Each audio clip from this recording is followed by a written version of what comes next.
Wow, my dude, what's up? Hey, Dusty, what's up? All right, I heard you wanted to chat. What do you want to chat about, buddy? Anything. Insufficient. Anything. Yep. Okay, what's your favorite movie? That's an interesting question. I'm a big Star Wars fan. I love tons of things. I think, What about Dinesh's films? Let's get right down to business. Dinesh's films. That's really interesting. Isn't that like the Indian dude or whatever that makes the crazy? Yeah, I know. Oh yeah, okay. Yeah, I haven't watched any of his films actually. Gotcha. Can you? Is there a way you can turn your mic up significantly? Like. Yes, I can. Oh, okay, sick. I can actually hear you. Yeah, maybe I just get closer to my microphone. Sorry. Hear me now? Yeah, a little bit. What you did before when you were memeing was actually really good. When you were really close. Must spawn. Yeah, this is actually. Shocking. Oh. Oh, this is uncomfortable positions. Oh, one here. We're gonna have to go quiet that. Maybe I'll switch to my phone temporarily. No, whatever mic you have sounds really good if you're close to it. Just, do you have to like? Is it like a webcam or? Oh, it is not a webcam. It is a Blue Snowball. I wish I should get Blue Yeti. Sure. I mean, the snowball's fine. Yeah, just get right up in there. Yeah. All right, wait. So what do you? You're a. I just got through with like a podcast, and I think it was OBS because on my site it said microphone was working, and then some people said couldn't hear it. So I'm like, okay. Now you're saying you can't hear it, so I'm like. Oh no. Well, I mean, I can hear you. It's just kind of quiet. Okay. Well. Okay, I think my buddy said you're a black conservative. That's all he said. Well, I'm not really conservative. I say I identify as classically liberal, but I am Republican. Okay, cool. Isn't classically liberal like 95% of the United States and Western world right now, or? Classically liberal would not necessarily be 95% of the Western world right now. Do you think Democrats in the United States are classically liberal? No. What do you not think? all of them. Some of them can be. But I don't think the majority are. When you say classically liberal, what do you mean by that? Classically liberal in terms of social and economic beliefs, and going back over several hundred years. If you believe in freedom, economic freedom, opportunity, things like that, you tend to probably believe in civic nationalism as opposed to like ethnically or religious nationalism. You tend to believe that people make up their decisions on their own. You believe in individualism and things like that. Wait, from there on, it's about the role of the United States government and things. And typically, classically liberals, they believe in less government intervention. But, you know, if you go back to the 60s, it could be Keynesian. Could be Keynesian. And you don't think that the majority of Democrats believe in relatively limited government intervention, or? Not today. Not today. I think we see their policies, and the results have been that they increased government intervention, not limited. I mean, so I think it really depends on where we're talking about when it comes to the Democrat Party. In some regions, it might be, like in the Midwest, they definitely tend to be more classically liberal, more like old school Democrats. But if you go to New York City, or if you go to San Francisco or California or Seattle, they're going to be mandating much more things. And they might be more far to the left, more progressive oriented as opposed to liberal. So you think that progressivism and liberalism are like counter-indicative of one another? That basically, yes. Progressivism and liberalism aren't always the same thing. Well, yeah, I know they're two different things. I just didn't think they were counter one another. You know, there's a difference between progressivism and liberalism because, for one, liberalism, you're liberalizing things. You're freeing things. You're giving more freedom to things. Progressivism, you're progressing. You want to progress. You're using the government to progress. Okay, all right. Let's get rid of. Okay, let's move on from all the labels. I think we're gonna get lost in this part of the debate, or in the conversation. I guess my understanding of classically liberal are generally people generally hands off, believe in economic freedoms, believe in basic freedoms like freedom of the press, basically shit that's covered in our First Amendment. I guess personally, I feel like Democrats and Republicans are pretty equivalent there. If you want to talk about like government, there's people that believe in hate speech and that should be regulated and censored. A classical liberal wouldn't believe in hate speech. They believe like in all speech. I don't. I mean, classical liberal is such a broad term. It sounds like you almost want to just say like libertarian or even like ANCAP or something. I feel like libertarians and ANCAPs aren't necessarily the same thing either, and libertarians are slightly different because libertarians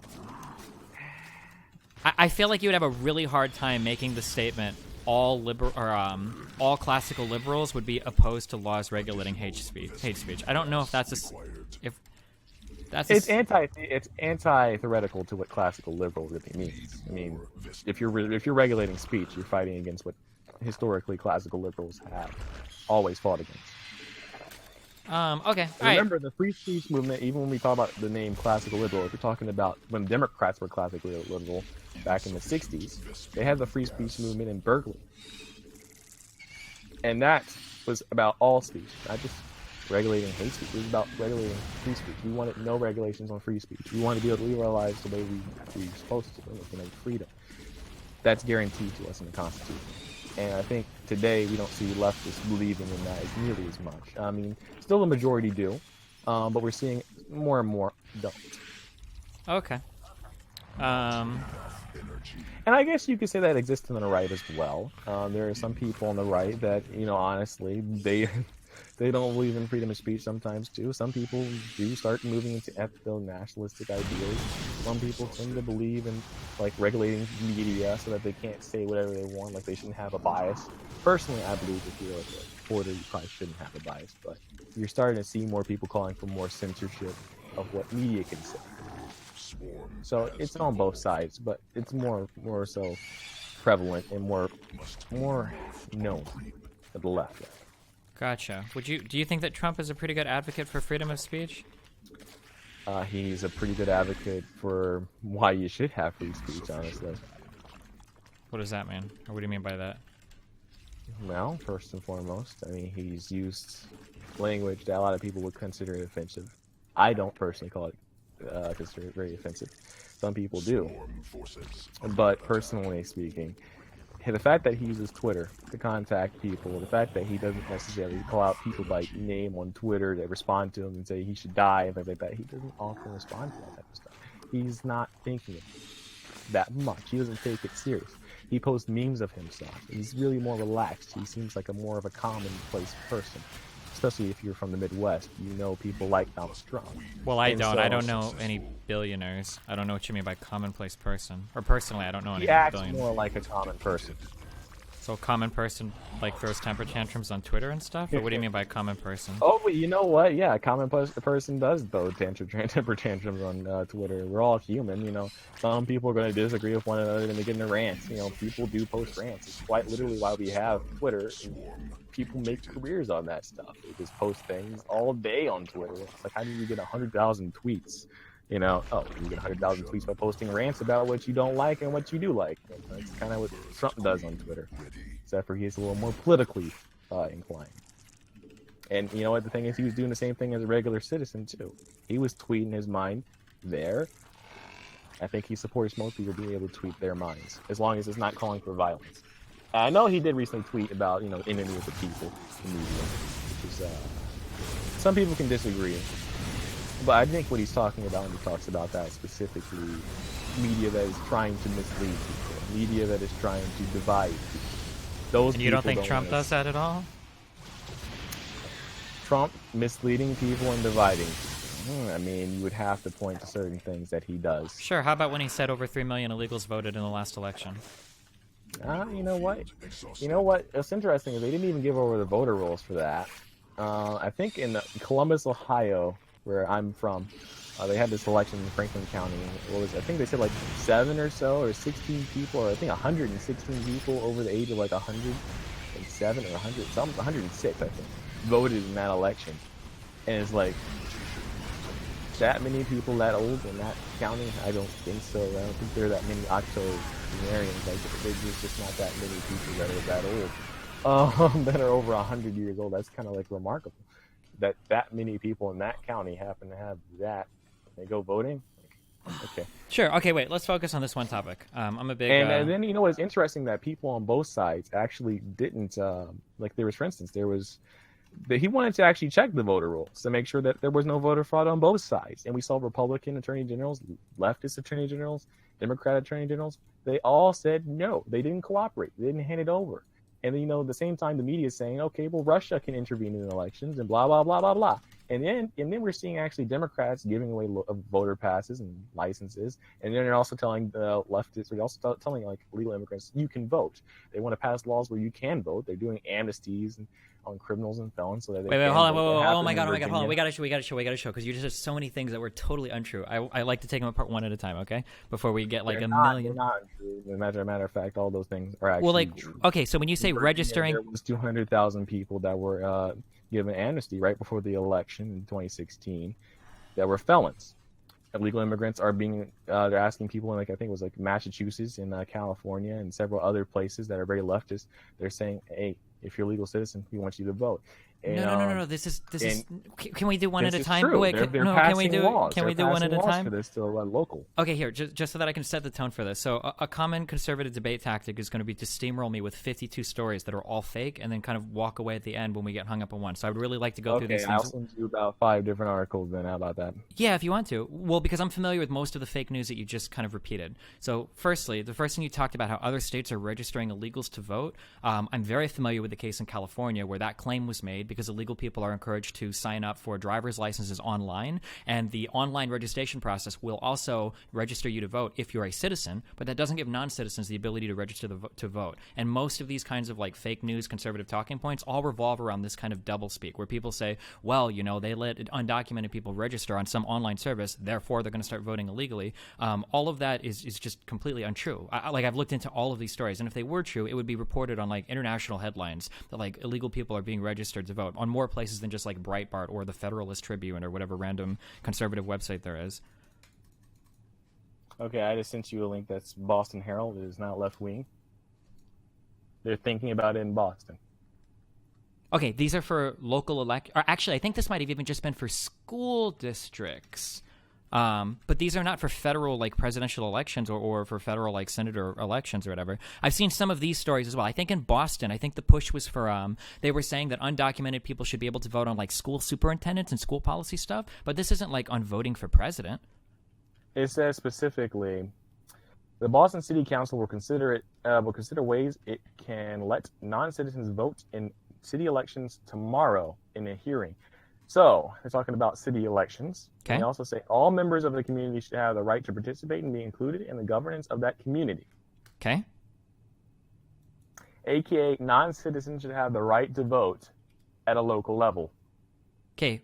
And it says ways it can It doesn't even say anywhere about student. Sure. So hold on. Okay. So we've got 3 levels of like crazy shit going on here. So firstly, and I would like to make a correction. It was 60,000 felons, not 200,000. It was 60,000. Okay. So firstly, in this article, this isn't being pushed. It's saying the city council will consider. So we don't even know if this is going to go through. Firstly. Secondly, it says it will consider ways it can let non-citizens vote. So that doesn't mean that they're going to be voting for like the senator, like for federal elections or anything. It says in city elections. And then thirdly, it says all members of the community should have a right to participate and be included in the governance of that community. That doesn't imply like federal elections or anything. It could be, like I said, I think it would be nice to see what's actually being talked about instead of like a 2-paragraph article. But I'm pretty sure I've seen these in regards to like voting on like school superintendents and school policies locally and whatnot, that it would give those people the right to vote. Now, whether or not... talking about city elections.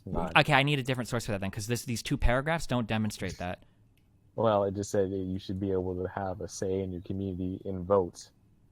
Okay, but you understand that city election doesn't mean like vote for governor or vote for city councils. It could be mayorships. It can be things like that. People who control. It could also be superintendents. It could be everything, and it's just a start. If these people are allowed to vote at a local level, who's to say that they don't start interfering so that it actually gets pushed further, then higher and higher and higher?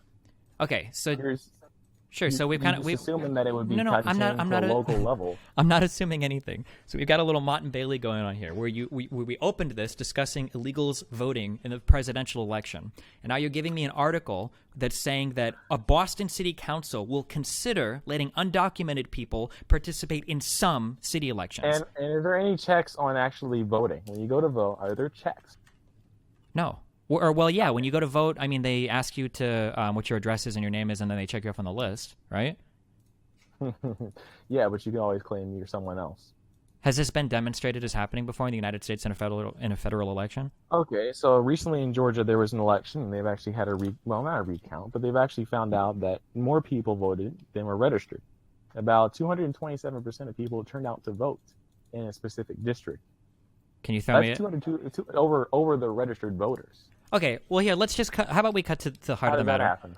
So I'm not sure. I would have to, if this is a Daily Caller link, I'd probably have to find a better source to see what actually happened. I would never trust anything Well, off this of. is not about Daily Caller. That's about the felons, which is Virginia governor. Sure, did. yeah. I mean, I would have to look into it. But I guess going to the heart of the matter, Trump put together a commission to investigate the illegal voting thing as soon as he took office, and that commission disbanded like a month ago, and they said they found nothing. Why did that commission? Why didn't he? What? They weren't given the roles. They weren't able to check anything, so they just disbanded it because they couldn't do anything. I mean, you have to have cooperation in order for that to happen, and if no one gives you the voter rolls, you can't check to see if there was fraud. So all of these random no-name websites were able to dig up all this fraud, but the president wasn't able to authorize people with enough power to do so? How does that make sense? It's a federal republic. That's the way the system works. Sorry. I didn't realize that Trump was so ineffective, I guess. I don't know. Okay. Well, so tons of illegal voting is taking place, but Trump can't find any of it. What? If he's so ineffective, then he's not much of a threat to you and your ideas, huh? Well, he's got, like, Supreme Court picks, unfortunately, and his ineffectiveness. Oh, so then he's not ineffective. Do you think that when I say that Trump is ineffective, that means he has no impact on any... Are you...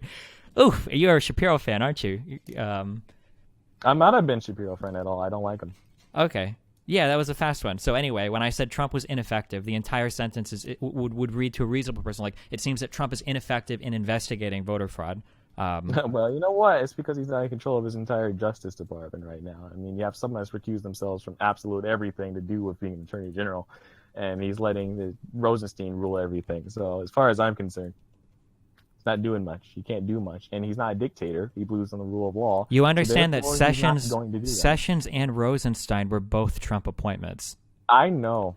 So I mean, you can't really Trump can't really say sometimes you can get misled, and I think he was oftenly misled. The media did come in and say Rosenstein is trusted by Republicans and Democrats. He's one of the more popular selections that Donald Trump makes, and he's doing that to appease the establishment. And the establishment wanted Rosenstein, so he picks Rosenstein. And what happens is it backfires so badly on Donald Trump. And Rosenstein recommends that he fires James Comey, and he's like, okay, I'll fire James Comey because I don't really like the guy anyway. He's fired. And then guess what? Rosenstein appoints, basically Robert Mueller because Donald Trump is obstructing justice. Like, okay, Donald Trump's obstructing justice on your own recommendation to fire someone, and you yourself should recuse from things because you've been found to be tied to things. Like if you're tied to the own Russian investigation, which you have actually started yourself, and you're investigating yourself, you should recuse yourself. That's why we had Sessions recuse himself, because apparently he met with a Russian, therefore he cannot be unbiased. He's going to be partial to bias on this. He's going to try to interfere. So he recused himself from everything to do with it. And then Rosenstein, he refuses to do the same thing. Now House Republicans don't like him. And the same story is now like, Rosenstein's a Republican though. Well, yeah, but you know what? The people that are trying to impeach him and the people that are defending him, well, see here, it's the Democrats that are defending Rosenstein and what he's doing. It's the Democrats defending Mueller and what he's doing, not Republicans. And just because they have the little R next to their name, I think under the Trump administration and under the Trump era, you should know that R next to someone's name doesn't mean that they're actually going to believe in Republican issues. Doesn't mean they're actually going to lean Republican. Doesn't even mean anything. It's just what they identify themselves. It's like saying Hillary Clinton is a progressive leader. Hillary Clinton, who would think she's a progressive leader? She's had such a career where she's backtracked on so much stuff. You don't know what she really believes. Yes, she has a D next to her name. But really, if you put her next to Bush or Bill Clinton, what's the major difference? Bill Clinton and Bush and the Clintons get along. Hillary Clinton and Donald Trump, they used to be best friends. Again, it's the name. We're talking about labels at that point. Okay, let's back all the way up before all that random shit. Okay, when Trump was running for office, all right, he was already being investigated. Sure, when Trump was running for office, okay, and his big thing was that he could bring people together and get things done. The Democrats and Republicans. What? He said he would get things done because he's all business. Yeah. So why is it that now that he's in office, why is it that together? Well, he did specifically say that. I can find you a multitude of videos if you really want me to go digging for him. I mean, if anybody followed the election, Trump specifically said that he would unite the people, that he would bring people together and get stuff done in Congress. To be fair, he has said he would unite the people, and he would try to work with Congress. No, which is he what he criticized specifically Barack said. Obama for No, not he doing. specifically said that Democrats and Republicans agree on things in Congress, and he would bring them together and get things done. Like, Okay. so my question now is, why is it now that Trump is in office? Why do we get to make all of these excuses for him when he came in saying like, "Well, I'm a businessman. We got to get stuff done. You can't make excuses." Who's making excuses? You just were. Oh, he appointed Rosenstein to the anti-establishment president appointed Rosenstein to Now, appease hold the on, people. Pause.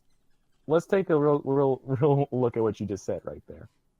Didn't you just say Donald Trump said he wanted to get people together and work with Congress? So he picks someone that Congress likes, and Congress votes for him like 94-6, correct? Rosenstein. Okay. And Rosenstein turns on Donald Trump when he fires Comey. So then Trump is just a normal politician. Is that what you want to say? No, you just told me. Then that why is he doing a policy? You were about to go on and say that Donald Trump doesn't work with Congress, weren't you? Yeah, sure. That would have been my next thing. Then that just proves what you just said. If he just selected someone that he personally doesn't necessarily like that much, because he knows the establishment likes him more, that's why he's trying to put people together. He brings in people he doesn't always agree with into his administration to please the establishment, which doesn't like him. Rosenstein is one of those. Hold on, people wait. Before you, I can't. We got to stop. We got to go point by point because you're saying so much shit. Okay, this is a literal gish gallop. Okay, is it really that binary to you that if somebody appoints one person, that means that their entire administration is an administration of appeasement or working together? So if I were to go on and say Trump is very combative with Congress, you would go, oh well, no, because he appointed Rosenstein. Is that really your response to that? That it is that binary? Well, we can go on further about more of things he's actually done. No, we can. No, dude, I gotta nail you down at one point because you were fucking gymnasticsing like through 50 million different things. Like, a different point than what I just made. Okay, but like we started on illegal voters, and now somehow we were talking about if Hillary is a progressive or not, and then Trump's like we're moving through so many different topics. Like, yeah, because you know what, I know exactly where you're gonna go with your stuff, which is why I'm actually shutting that down from the beginning because I already know what narrative you're gonna try and craft on that. Okay, so the way that a proper argument works is generally both sides. Okay, we can go with the proper argument thing. Yeah, that's what. Because I like to get to the truth of the matter instead of like laying out Alex Jones level conspiracy theories. So, Alex Jones level conspiracy theories. So what I like to do when I talk, the FBI admitting these things in their own reports is Alex Jones level conspiracy theories. So what I like to do when I have discussions with people is we both establish our premises and then we discuss the premises, and then if one person can establish enough, then they can establish a conclusion based on those premises, and then you kind of go from there, right? But what you're doing is you're laying out literally every single point without letting me respond to a single one, and then you're throwing like a fastball conclusion. I mean, it's like, well, how can I be wrong? It's like, well, fuck, I don't know. I got to go 20 minutes back into what you just said to start deconstructing every point one by one by one. Well, you're trying to deconstruct points instead of understanding points. That's the first problem. No, I understand the points. This has been the better part of my life over the past 2 years. I think I understand these points pretty well, but I haven't. I literally haven't said a single thing in this conversation, and you've laid out like your entire foundation of like deep state conspiracy memes. Oh, well, I mean, it's not a deep state conspiracy. It's much more of like, it's more of a fact now, as according to the Inspector General, that he's actually said. Okay, wait, no. Okay. You know what? Okay, let's go all the way back, okay? So, what was the excuse? So, you're saying that Trump's own investigative commission that he put together to find voter fraud couldn't find it at all because the states weren't cooperating. That was the thing? I think 45 states said they wouldn't give over the voter rolls. 45. Out of 5, there's 5 that did. That was a year ago. You can't investigate voter rolls for voter fraud if you don't have voter rolls to investigate. Sounds reasonable, doesn't it? I don't know. I gotta look it up. Okay. Does anybody have a relevant link and you can Chris throw me at this? Kobach, who may be the next governor of Kansas, is the one who was leading that, if I remember correctly. But Or better yet, actually, do you have a source for this? Yes, let me use my phone actually, because I'm usually like not talking through a mic. I'm usually talking on my phone with my headset. So let's see here.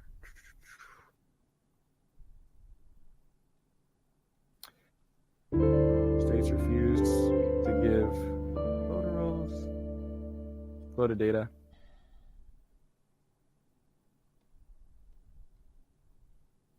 This was a year ago. 15 states refused to hand over data. 45 states refused. Yep. That was July of last year, so it was a year ago. And move to here. All right. There you go. So what I'm ABC reading is it News. sounds like there were certain types of data that Trump was asking for that states didn't want to give because other types of data that were relevant were Dates already of publicly birth, political available. Party, last 4 digits of social security number if available, voter history. From 2006 onward. Active and inactive stance, cancel status, information regarding any felony convictions. Why would information regarding voter 45 registration states? in another state, Why would information why would regarding military 45 status. states? Why would 45 states? I'm assuming a decent number of these are Republican. Refuse to give Trump this information to investigate voter fraud. Because there's a lot of corruption in this government. There's a lot of corruption on all levels of government. Okay, but Republicans don't benefit On from both sides. Republicans don't benefit from illegal votes, though. So why would they be incentivized to do this? Well, you assume they don't. You assume they don't. But there's a thing called political machines, and both parties have used them. And so you might see, again, I have a YouTube channel called The News Republican. I don't believe that both parties aren't. I mean, both parties are definitely corrupt. Both parties are ran by money interests at this point. And I would have to say that I don't give a trust to anyone. I don't even trust my governor. My governor's John Kasich. I mean, I don't trust him. I don't really trust the establishment in the state of Ohio either. But it wouldn't surprise me that these people have committed some type of crimes. It doesn't surprise me these people have forged things or even rigged some things. I mean, Hillary Clinton rigged the super candidates in her favor in 2016. How does she So, rig the that's just at a super federal candidates in her favor? Huh? How did she How? rig? Super candidates in your favor. First of all, if you have people that vote for you, but they're not elected, they're just selected, and they automatically already are going to vote for you before they even won a state, that's kind of rigged. Not really. What do you mean? Oh, so Bernie Sanders wasn't rigged. I mean, it's a private political party. They can do what they want. I mean, Okay, the super there you go. delegate system was established before Bernie ever ran for office. Well, there you go. And these the same parties can be very corrupt. And these same people that work for that same party, they have to cooperate with the political... Hold on, Doc. That was an insane equivocation. You're saying that a private political party protecting its own interests is the same as a governor protecting undocumented voters in a state? I tell you what, there are independent candidates on both sides of the aisle that seem to be left-wing or right-wing. When they try to run... Wait, can you actually answer that question instead of talking about another conspiracy system is theory? rigged against them. No, it's not a conspiracy theory. Yeah, I People like understand. Bernie Sanders have said as much. Said People what? who That the have- DNC looks out for its own interests? Of course, it's a private political party. You would expect it to. That's Okay, capitalism. There you go. The DNC and the RNC look out for their own interests. So you're trying to say people will not check on that. When someone try to check on whether or not there's corruption, do you think they're just going to hand it over to you? Okay, hold on. No. Wait. Do you think that illegally protecting undocumented voters is on the same level as a private party protecting its own interests? According to Democrats, the answer Wait, to that wait, question can you would be answer- definitely yes. According to Republicans, I don't know why they would do it, but it would. Wait, surprise me how? when he What do you mean talks. the answer for Democrats is yes? Democrats think that We just showed an article just like a couple of minutes ago about how Democrats are now pushing or even considering giving non-citizens the right to vote in the United States of America. No, stop equivocating. This is so much fake news. You gave me an You article. just showed You the gave Boston me an Herald article did that not said that Boston was considering letting undocumented people vote in some regards to city said elections. non-citizens. It Non-citizens didn't voting in say some regards undocumented. to local elections. This is a far cry away from undocumented people. 3 million of them are voting in federal elections. This is the worst bait and switch I've ever heard in my entire life. It's the worst bait and switch you've heard in your entire life because it's probably true. We just went through the article. doesn't from a matter left-wing if it's site, the true. Boston Herald, and you're over here talking feelings as opposed to No, the facts. I'm not talking about... Yeah, it's true. You don't have any facts. I showed you the 45 fact and feeling meme. Okay, listen. So what you're engaged in, I'm actually curious if you're. Okay, I don't even care about the political stuff. I'm curious if you're conscious of your own thought process here. So what you're doing is called a Mott and Bailey. Basically, what you do is you present a pretty extreme, or not extreme. What you do is you secretly have a very extreme position, like illegals voted in the presidential election. But the only thing you actually publicly defend is, well, look at this article where one city is considering letting some undocumented people passively voting in city elections. And you think that by successfully defending that position, you've actually validated your far more extreme position. Do you understand that that's what you're doing? Or do you not even see that at all? No, because you know what? The thing is, I'm not trying to defend an extreme position. I'm saying there's corruption in our political. Okay, wait. machine. Okay, yeah. You keep generalizing. So I'm going to ask you this question. Please try to answer this. As like, I'm not saying like yes or no. Like you can explain the answer. But do you think that Boston, considering giving undocumented people the ability to have some voting rights in citywide elections, do you think that that's the same as illegals voting in a federal election for president? Do you consider those things the same or different? It's a step to the same process now, isn't it? So you consider You're those normalizing it, different? aren't you? You're normalizing it, aren't you? No. So do you consider those? Oh, okay. Not normalizing it to allow illegal citizens to vote in elections. So city elections are different than federal Elections are elections, sir. Only citizens are supposed to be able to vote in elections. It's in the Constitution. Well, if it's in the You Constitution, normalize it and you disobey the Constitution at a local level. You don't think that can trickle down or trickle up. wait. In the Constitution tells the states that they can only allow citizens to vote in local elections.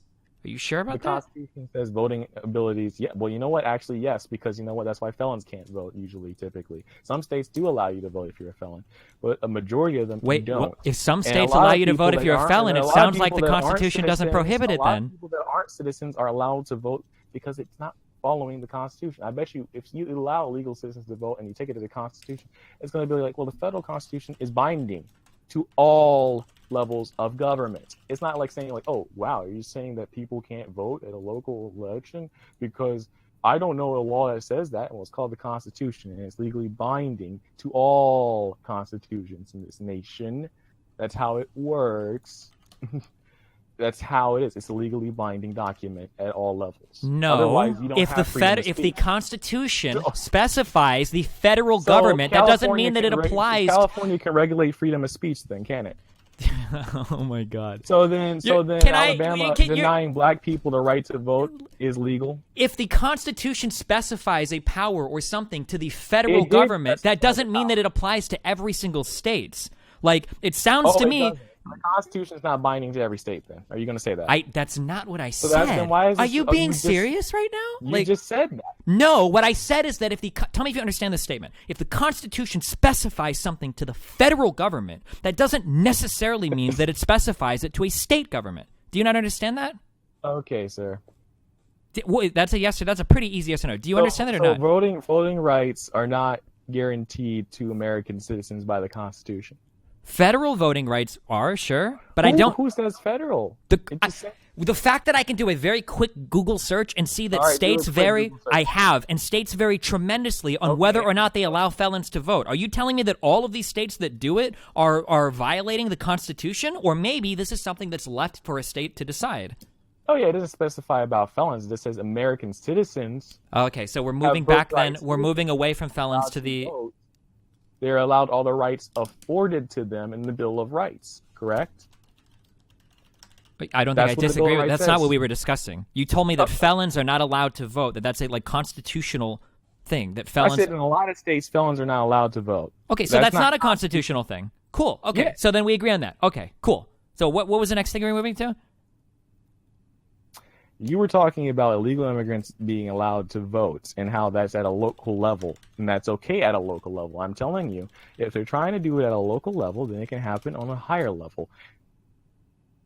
If you allow it to happen at a local level, it'll happen at a higher level. You don't think you can say, hey, a state has to normalize illegal voting. You don't think you can say, hey, if a state decides or if a city decides that they want an undocumented person to vote in this local election, but we're not going to allow them to do it federally? You don't think people can distinguish between those two positions? You can make the distinction between it, but then it's going to become a court case instantaneously when you do that. Okay, well then that's You why we can't have the arbitrate- Supreme Court there then, right? And the Supreme Court is going to decide in my favor, not your favor, because your understanding of it is not correct. I mean, you just told me that felons were constitutionally prohibited from voting, which I see is absolutely not true. So, I mean... I most spoke on the federal level, and I went right back and actually changed what I said directly after that. You may stay stuck on the felon thing, but I actually corrected it soon after I said it. And second of all, like I was trying to say, most states actually have banned felons from voting. That's why you have to do an amnesty for felons to be able to vote in a lot of states in this union. And thirdly, after that, you have to think about the fact that this is happening at a local level. They're trying to normalize it. You're saying they're not trying to normalize it. Now you're saying, okay, well, maybe they're trying to normalize it at a local level, but it's not going to happen at a federal level. I'm like, well, if you normalize it at a local level, it must mean that there's some reason that they're already doing it at a local level, isn't it? Yeah, which was already demonstrated, and I think the explanation for that is decent enough. Oh, the explanation is what?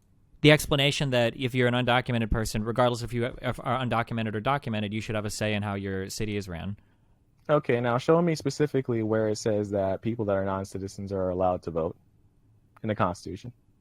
That's not how the Constitution works. The Constitution delegates specific... Does it say that everyone has a right to vote? The Constitution delegates specific powers to the federal government of the United States. If it is not specifically delegated to the federal government, then it's left to the states. Okay, so you don't believe that freedom of speech is unable to be regulated. So it's just basically... Wait, what? Nothing. Sorry. Let me think about this here. We have the Supreme Court, correct? I believe so, yeah. Is this a trick question? So we have a Supreme Court, right? Their decisions affect localities. How is that? If by your own destination, in your own description of the Constitution. Wait, that the federal law does not prohibit non-citizens from voting in state... Not bind legal states to follow it, because if it's not, it's a power given to the federal government. So if voting is referenced in the Constitution as an American citizen's right, and now you're telling me that local governments can do it too, isn't that a violation of the Constitution? I'm going to go with what federal law and the Supreme Court says, so I mean... Okay, now show me what the federal court says and show me what the federal law says. Sure, so here I see that the Supreme Court has made... Here I see that the Supreme Court and federal law does not prohibit non-citizens from voting in state or local elections. And where did you get that from? It's right here on a Wikipedia. Send me a link. And actually, that's Wikipedia. That's great that you found Wikipedia, but... it's better than the Daily Caller, dog. But I mean, oh shit, hold on. HPRonline.org. Well, I mean, you can throw me a source if you want. I mean, I'm just Googling this. Like, I don't deal in conspiracy theory, so I have to fact check you in real time, so it's really hard. And you're not throwing out... in the United States of America, you source something way down below. So, okay, I'm just reading the first paragraph. Since 1996, a federal law has prohibited non-citizens from voting in federal elections, punishing them by fines, imprisonment, inadmissibility, and deportation. Exempt from punishment is any non blah, blah, blah, blah, blah. The federal law does not prohibit non-citizens from voting in state or local elections, but no state has allowed non-citizens to vote in state elections since Arkansas became the last state to outlaw non-citizen voting in 1926. 11 local governments, 10 of them in Maryland, allow non-citizens to vote in their local elections. San Francisco allows non-citizens' parents to vote in their school board elections. So it sounds like this isn't constitutionally prohibited. Can you provide me a source that says it is? Or a Supreme Court case that says it is? Amendments.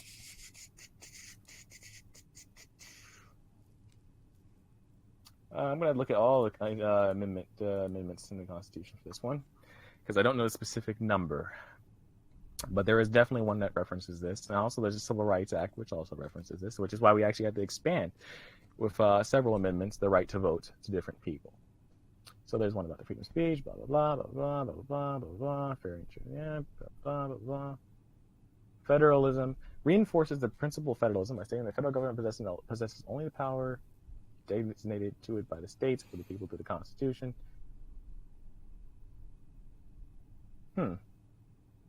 Wait, what? Look at this. 11th Amendment. Seems a bit interesting. Why are you linking me the 11th Amendment? Did I link you the 11th Amendment? No. I was just looking at it. Oh, okay. Oh, the 14th Amendment defines citizenship. Okay, here we go. Now, let's look up the 14th Amendment on another site instead of Wikipedia. Yeah. Okay, so it says all persons born and naturalized in the United States are subject to the jurisdiction thereof, are citizens of the United States and of the state wherein they reside. No state shall make or enforce any law that shall abridge privileges and immunities of citizens of the United States of America, nor shall any state deprive any person of life, liberty, or property without due process of law, nor deny any person within its jurisdiction equal protection of the laws. AK meaning you are a citizen if you were born here. Therefore, all these rights that you have are guaranteed to you. Now, American citizens oftentimes are not allowed to vote. This has nothing to do with voting. What are we talking about right now? It defines American citizenship in that the rights of the Constitution apply to American citizens. Okay. Now, when we founded the nation, American citizens meant white voters, as in terms of like white people who held property. They've expanded that right over and over again. But it's always represented people that have legally been here. And so what we're hearing is now you're saying like, okay, well, you know what, at any state level, then they get to decide who has the citizenship rights. Wrong. You just said that. No, I said that If some... you're a Stop. non-citizen, You you're can't saying- straw man me and then talk over me. My position, very clearly, is that it seems like states have the right to allow non-citizens to vote. That is my position. Not that states are redefining citizenship, but that they allow non-citizens to vote in local elections. Okay. 25th, 26th. What you're looking for doesn't exist in the Constitution. Like, we can't... You're not going to find this. The Constitution does not explicitly say that non-citizens are not allowed to vote in local elections. Like... Okay. 18-year-olds are allowed to vote, blah, blah, blah. Constitutional rights absolutely guaranteed to you across all the states. Therefore, these are constitutional rights to American citizens. And if you were to take this to the court, do you really think they're going to actually decide in favor of letting illegal citizens have constitutional rights guaranteed to them? No one is talking about illegal citizens having... You said that you were a classical liberal, but it seems like you have a severe misunderstanding of how the Constitution works. Do you understand that the way that the Constitution works... At least I have such an understanding of the Constitution. Okay, here. well, it's very strange because you're acting like... What you're acting like is that I need to find some line in the Constitution that allows non-citizens to vote or something. But that's not how the United States document works. The way that it works is... If the federal government says specifically that a citizen is this, and then there's a law in the federal government that says in federal elections you cannot vote in federal elections Correct. as a non-citizen, Okay. and it's already distributed that you only have these rights guaranteed to you Okay. under the United States of America Constitution. And they're talking about changing the law so that legal citizens can vote legally at a local level, Yeah. which automatically says that legal citizens are already present, that they're already there, and that they just don't vote. Or maybe they do vote, maybe it's illegal and they're getting imprisoned for it. There is no talk about legal citizens having the right to vote in other nations. Only in the United States of America do we seem to have the problem where illegal citizens are being asked whether or not they vote or not. I don't think you have this type of intellectual or intellectual dishonesty on What do both you... sides Wait, of the aisle everything that about you whether just or read not just completely agreed with my position. Are you aware of that? your position is that specifically that local elections are different from federal.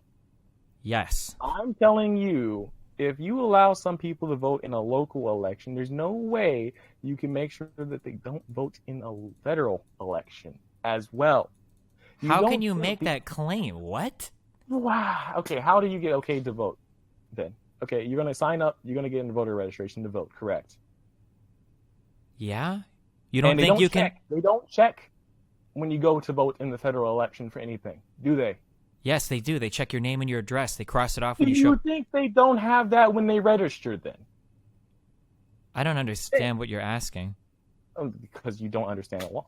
Well, I mean, I do. I mean, it's pretty clear that you had no next idea what you're talking about. I don't even know what we're arguing about now. Okay, wait. Wait. Let's move on to the next one, then. But yeah. Before we jump to 50 more million deep state topics, so you acknowledge then that, or at least for a class, and maybe you're a fascist or something, and I don't know that, okay? But at least insofar as a classical liberal would understand the Constitution. I would never be a fascist. Okay, cool. That's great.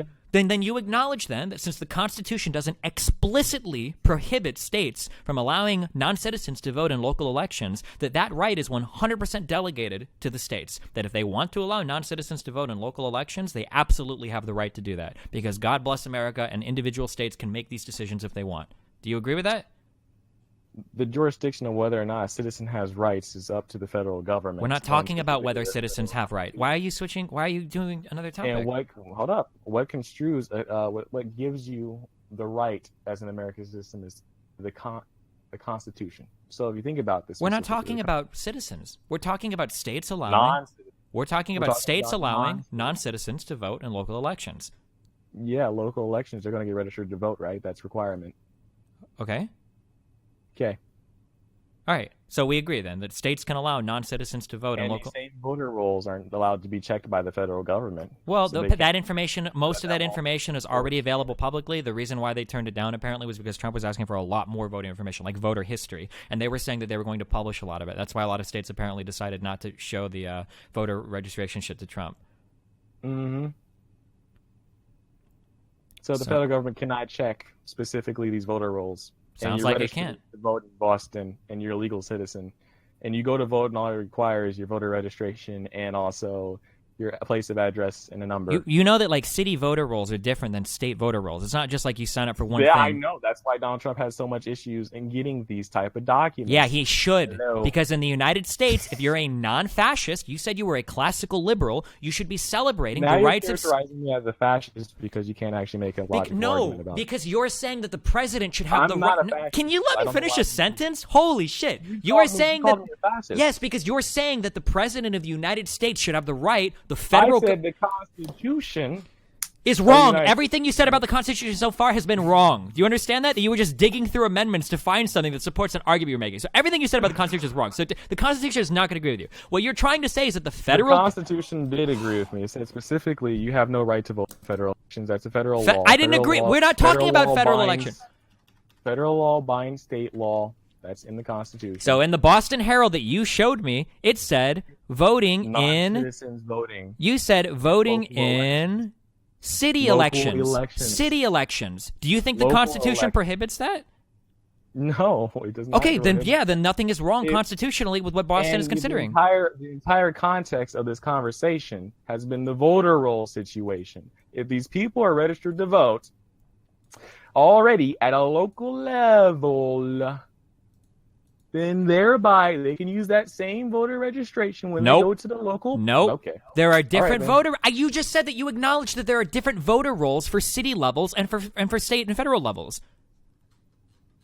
But are you backing that, or maybe you misspoke? Then you think that these are all the same? It's just one thing you sign up for and you can go I'm vote. quite done talking about this issue as far as I'm concerned. Well, yeah, because you don't know anything about what you're No, you talking called me a about. fascist for disagreeing with you. I called so you. I'm quite done talking about I this couldn't topic. even tell you why because you won't let me finish the statement. I called you a fascist You because call someone a fascist. That's pretty much the end of the intellectual debate, as far as I'm concerned. First Start of all, calling we names. left intellectual debate about 15 articles ago when you linked me this Boston thing trying to prove that 3 million illegals voted. Okay, I called said you a that never fascist. You said that never occurred, first and foremost. Okay. So you're the one. No, I said that illegals voting Never in federal occurred. election, and also this hasn't even occurred yet. So even You're even if considering it. I even said if- they were talking about it. I said they were about. You're the first person I've ever met that's actually lost an argument against a straw man. You actually just straw manned me and said that I said that this never happened, and then you linked me an article, and it actually hasn't even happened yet. You did start saying that. You started off saying I asked you a question specifically, and one thing you said specifically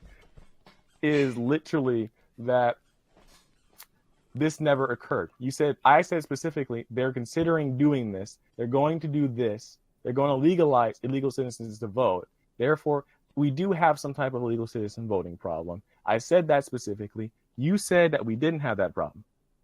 Yeah, and then you linked me an article saying that Boston is And I considering showed it. you, and you were like, I never heard of this. So I sent you the article. That says they're That's it. considering it. That doesn't say that it's happened yet. You acknowledge there's a difference between the future and the past, right? There's a difference between you being correct and you being wrong, and you're incorrect in this one. So On what to the Boston next is topic. considering has already happened? Is that your position? Is it... No, that's not the position, because that's not what I said. I said that. On to the next topic. you Because just... at this point, we're going in circles. Well, no, we're not. can't We talk actually to- went in a very straight line from when you made a lot of assertions, and all of them are totally baseless. For instance, All of them are baseless. Yeah. You haven't sent one article besides. I don't you need haven't- to. Your own articles are disproving your own arguments.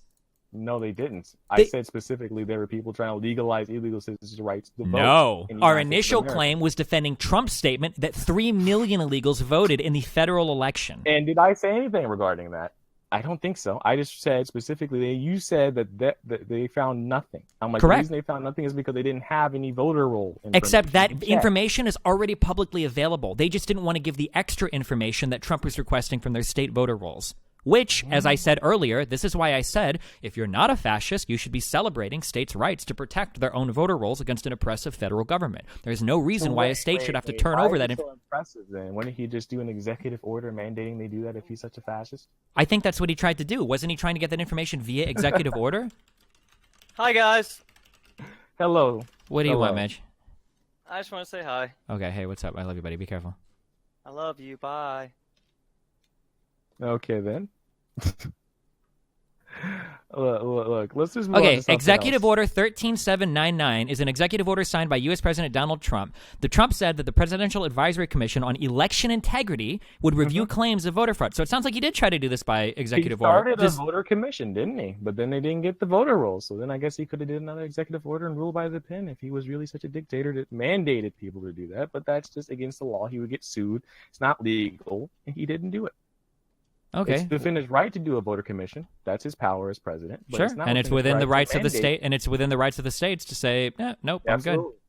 Absolutely. Okay, cool. So then you agree then that he asserted that 3 million illegals voted with absolutely no evidence.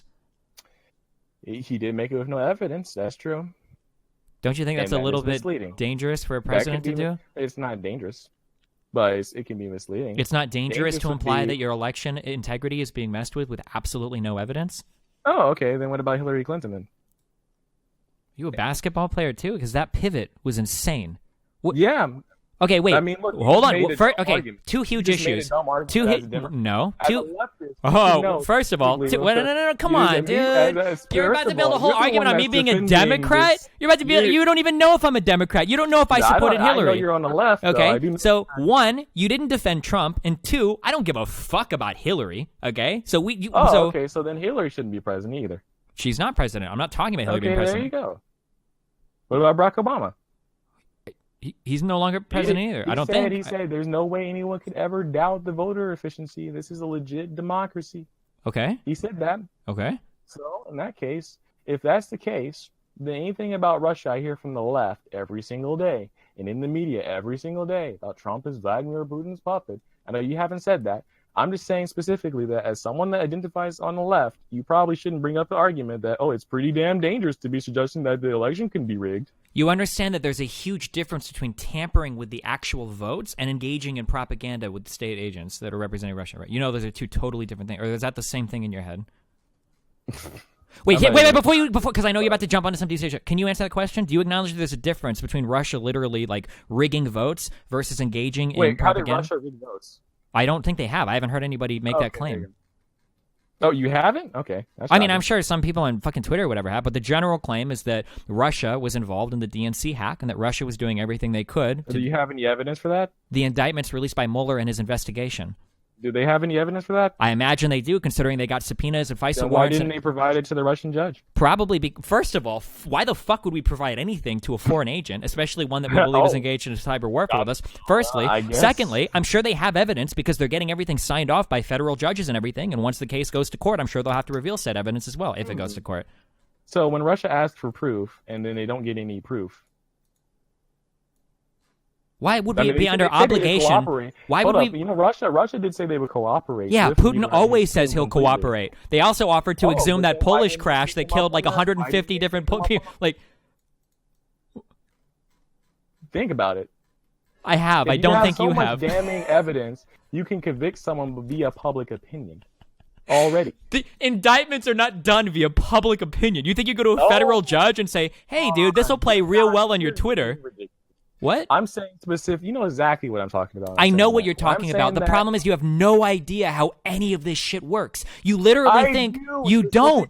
You Exactly. literally They think would give up those Russians if they gave up some Americans that were under investigation. you literally Russia. think that Mueller goes It- to a judge and is like, "Hey, can you please give me this? I'll like mention you in my next Facebook post," and they just sign off No, I on never warrants. said that. That's actually a lie. So do you right think there. that all of the indictments that Mueller and the investigation did are all built on bullshit? That none of that investigatory stuff is real? It's all fake? Well, you know what? Judge Ellis thinks the same thing as me, and he's currently talking with the Manafort investigation. But, I guess that just slipped your mind when you said that, didn't you? Okay, well, Trey Gowdy is America somebody on the House Intel community that actually reviewed the actual documents that knew. Trey Gowdy says Oh, because he disagrees with you? No, you know what? He couldn't get anything on Hillary Clinton, even though she's already been found to be negligent and all that type of stuff, and she's not indicted. As far as I'm concerned, Trey Gowdy is just a mouthpiece, and that's why he's retiring. I mean, people know he's just a mouthpiece. He hasn't done anything. Okay, I'm curious. You bring up Trey Gowdy like he's some god. The dude's not. Well, he was the guy in the House Intel committee that actually reviewed the documents that Mueller has actually said, God. and he's even saying that Manafort. It's just a witch hunt. So why would you bring that up when even the judge disagrees with you? Judge Ellis was the one that approved the case in the first place. So I would have to see what you're saying where he disagrees. And now Judge Ellis is calling it a witch hunt. Now, isn't he? There you go. Well, there you go. Maybe he shouldn't have authorized the Warren Center or whatever. I mean, here I'm curious. Okay, how is it that the deep state has so much power to do everything, but somehow they lost the election? That's a really nice miracle, isn't it? They lost the election by like 50,000 votes. How is it that the deep state has... Because they believe their own narrative, I would imagine. I don't fucking know how they managed to do it. It's kind of the first time this has happened for them. I'm pretty certain that's why they're pretty pissed off. Oh, shit. Wait, August 9th, was that yesterday? I think it was, right? We're in August right now?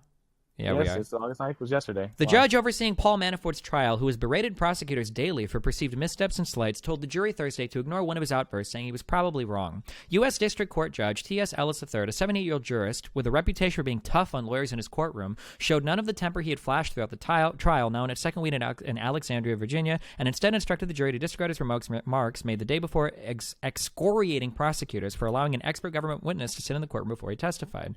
Oh, so it sounds like he kind of walked back those comments. Do you think the deep state got to him, or? He walked back the comments. How about no? Because Manafort is still out there. And last time I checked, Mueller sent a complaint to that same judge. So last time I checked, I think Judge Ellis is going to decide that this is still a witch hunt. I don't think you can go, witch hunt, this is a witch hunt. Being rich is this and that. You say that back-to-back days, and you keep saying this entire thing is a sham, practically.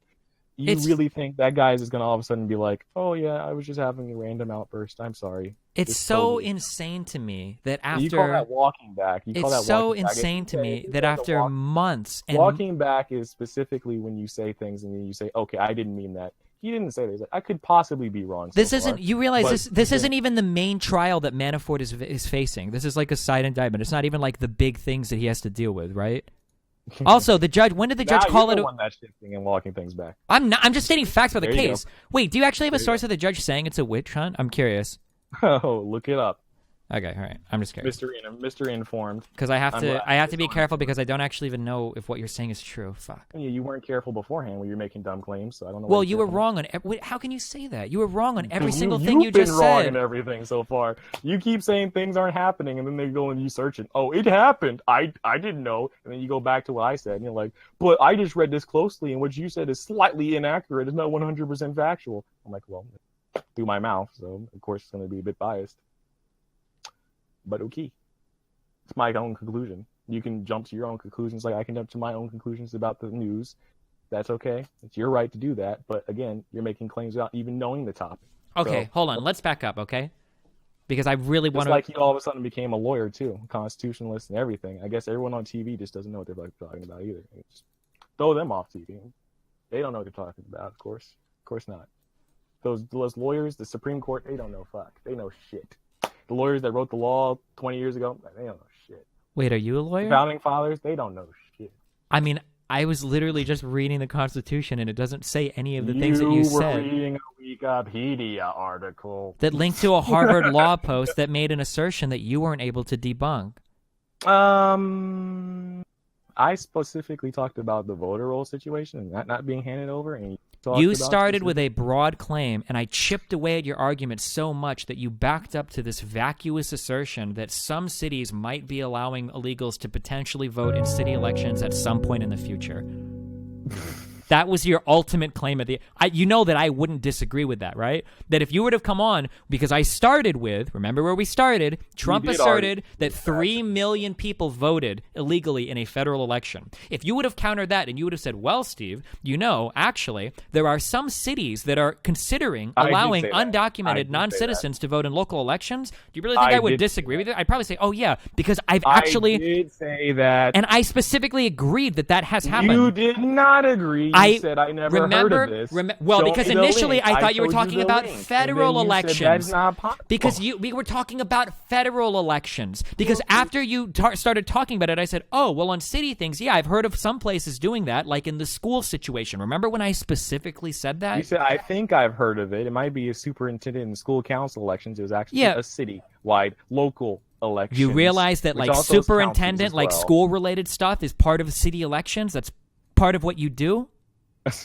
There's more than just that. But of course there is, but that article that you linked. Councils and your article didn't prove that. I'm sorry. It just said let them. The city council leader was talking about it, and you say it didn't prove that. Like, what do you want me to? We can practice. I can read I can read specifically. I'm sorry. Like the facts don't care about your feelings, my dude. I can read it too. This is what's getting really frustrating. So, if I tell you something and you say it doesn't happen, and you research it, then you see it actually happen. This hasn't happened yet. Do this? So what you said was, this is what the article says. The Boston City Council will consider ways. The Boston City Council will consider ways it can let non-citizens vote in city elections tomorrow in a hearing on a controversial measure being pushed by Council President Andrea Campbell. This doesn't say vote in every city election. It doesn't even specify which ones they can vote in. And what? City Council leader, Council President Andrea Campbell. All members of the community should have the right to participate and be included in the governance of that community with regards to all of Boston. Did she specify specifically that she opposed voting for the mayor? I don't think so. No, but she didn't specify the affirmative either, so neither of us know. That's my position. Voting in all local elections to represent themselves on local elections. What do you think that means? Where do you see voting in all local elections? Can you? Okay, sir. Look at this. Non-citizens in city elections tomorrow. City elections tomorrow. City elections tomorrow. All members of a community should have the right to participate and be included in the governance of that community. Meaning, all members of this city should have the right to participate and vote in this city. The sentence reads, the Boston City Council will consider ways... I just read the sentence. Yeah, but you're not understanding it. You actually can't even read. This is crazy to me. I can't read. It says the Boston City Council. Didn't it say Boston City Council? It's saying, let me phrase this a different way. Let me phrase it. Tomorrow could be used as like a I don't know the grammar rule or whatever, but like you could say that tomorrow the Boston City Council will consider ways it can let non-citizens vote in city elections. In your favor to change what it actually says. Oh wait, you can't oh my read God. It like it says. You can't actually read. I understand your point now. I'm so sorry. I actually totally understand your point. I didn't consider that you were actually literate. Read? Yeah, you're actually literate. I didn't even consider this. I'm illiterate. Okay. So you read this as well, again, when you're proven wrong, you just start. No. I totally get it. I'm sorry. Can I? Illiterate.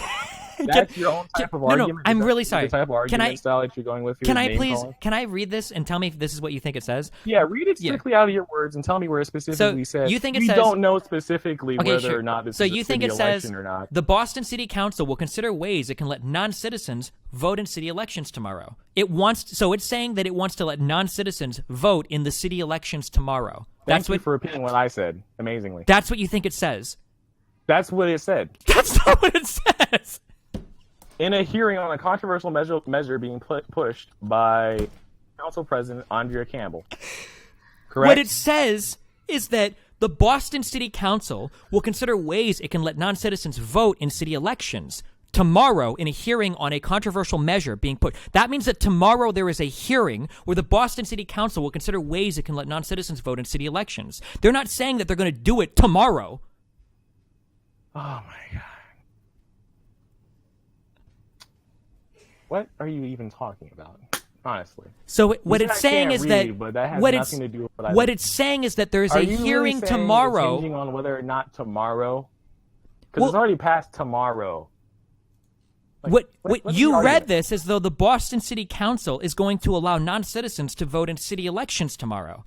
That's not what it says. It says the Boston City Council tomorrow in a hearing will consider ways it can let non-citizens vote in city elections. Let them vote in the city elections tomorrow. They're considering it tomorrow. Not for them to vote tomorrow, but tomorrow's when they're considering it. Oh my God! Who said they're going to vote tomorrow? Have it passed. Do you think they're just going to legalize it and people can vote? That's what you were just saying. Wait, No, are you pretending it's that's not what you were saying now? No, dumbass. Damn, I didn't say that. I said specifically they're considering it. They may pass a measure. Do you think they're going to pass a measure and then the next day they're going to let someone vote? Hell fucking no. You're the one that misread it, and now you're the one that read it again. You're like, oh, they're considering it. Like, yeah, you can't read. I'm like, okay, that's not hold what on. I Can said. somebody clip 'Cause this we and were we can talking listen to about what he just whether or said? not they were talking about Somebody city clip it, please. elections. We're What? gonna have somebody clip it. And we're gonna listen back because I can't tell if you're being malicious now or you really just don't know that that's how you read it. I can't tell anymore. I'm really curious. I'm intensely curious though. I read all members of the community should have, because we're talking about specifically what they want them to do. So you acknowledge that it's not about them voting in city elections tomorrow, right? Oh my God! Didn't I just say that? Okay, yeah. So you didn't think that 10 seconds ago. We have to. Right, I want to watch the the rest clip is together not with you. Hold even on. talk about. Let's try it. 1 second. I can't hear that, so Wait, hear what? whatever you're playing. Oh no, I'm not. I'm waiting for someone to chat to clip it. I'm really curious if you hear it back. I stopped right there. I have very good memory. I stopped at tomorrow, and then I went on to all members of the community Okay, where they have the right wait. to participate. Okay, which hold is on. what I'm focusing on. Give me like. Here, I'll link this to you. Okay, we can listen to this. All right, I'm gonna start to listen to this so I can hear you. Hold on 1 second. Specifically Okay, whether sure. or not this So is you a think city it says election or not. the Boston City Council I'm will glad this consider is what's ways it can happening. let Let's see. He can't read. non-citizens vote in city elections tomorrow. It's saying that it wants to let non-citizens vote in the city elections tomorrow. Thank you for repeating what I said. Amazingly. That's what you think it says.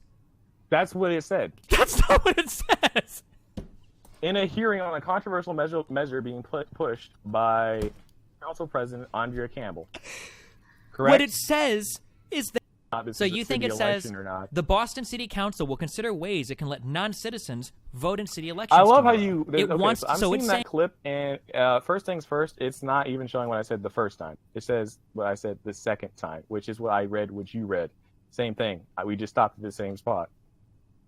So I have not really much of a clue specifically what that's supposed to show. Okay. All right. We can move on to the next.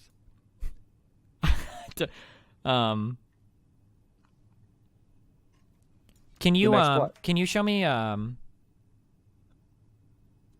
me where Ellis said something about a witch hunt? Ellis, witch hunt. I'm curious if you fell for Trump's fake news now. I don't know how much fake news you repeat is true. Oh, how much fake news I repeat is true.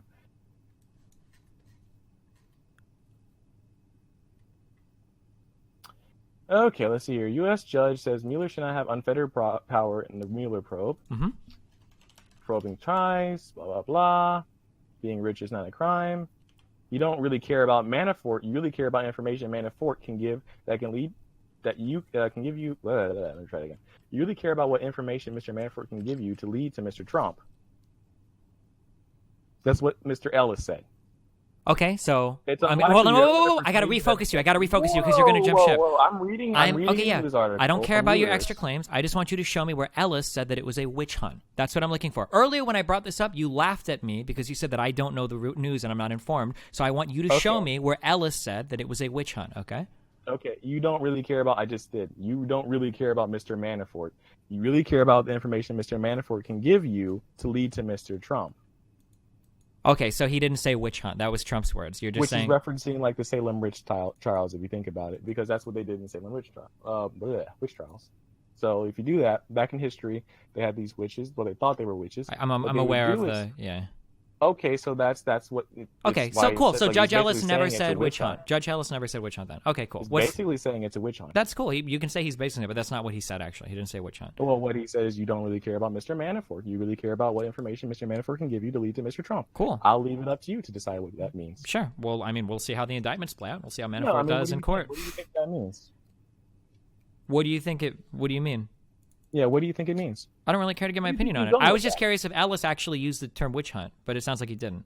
So, And I know that you know that he didn't, because instead of correcting me immediately, you had to Google the article, and we just read the same article. So I know that you know that, or I know that you didn't know that. That's why you had to Google it to try to see if you could find something that agreed with you. But it didn't, so you didn't know either. So what's the next thing you want to talk about?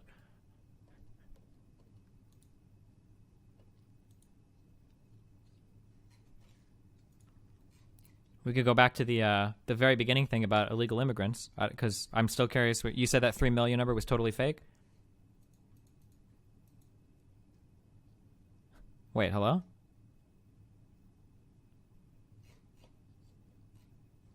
Can you not hear me? Oh, wait, I can hear you now. My internet must have went down or something. I don't know. Oh, okay. All right, so... Yeah, I said on to the next thing, though. Sure. We Cool. So I'm just curious how you feel as a classical liberal about some of the statements that Trump has made attacking what I would consider to be fundamental freedoms of a United States person. How do you feel about... the media? Well, we can talk about that. Well, firstly, wait, what do you mean like the media? Is that where you were going to go with it? Well, no. How do you feel about Trump saying that citizenship should be revoked from people that burn American flags? Don't agree with that. Okay, cool. How do you feel about Trump calling criticism on the people that are kneeling during the national anthems? That's his right, and he has freedom of speech. Their right to kneel. But personally, I don't agree with the kneeling. So when Trump is calling for people to be fired and whatnot, you think that's a healthy exercise of the president of the United States' freedom of speech? It's his right. He has freedom of speech. So if Hillary Clinton was the president and she was saying, I don't think American people should be protesting my presidency during sports games, you would say, oh, well, that's Hillary Clinton's right to do it. You wouldn't be mad at her at all? Yeah, and I would also voice my own freedom of speech. I'd also be like, listen, I don't agree with what Hillary says, but do you think I'm really going to shut her up? No. Okay. Why am I going to get upset about what she says? Sure. I'm upset because it's the president of the United States, and I don't like the idea that he's using his position as president, as our head of state, to attack other people's First Amendment rights. But I feel like a classical liberal would probably agree, but I can't tell if you're an ideologue or an actual classical liberal. I am a classical liberal. Okay. It's strange to me that you seem like pretty neutral about the president of the United States attacking our fundamental right to protest the government then. Because he has his own freedom of speech. I don't think the president should not have his own freedom of speech, first and foremost, as a classical liberal. Most presidents will usually be pretty reserved in shit-talking First Amendment rights. You know what? I couldn't care, honestly. Cool. As a classical liberal, you can say whatever you want to say. Okay. That doesn't mean I'm going to try and shut you up. You can say whatever you want to say. Your freedom of consequence from what you're saying is not, tied to this, but...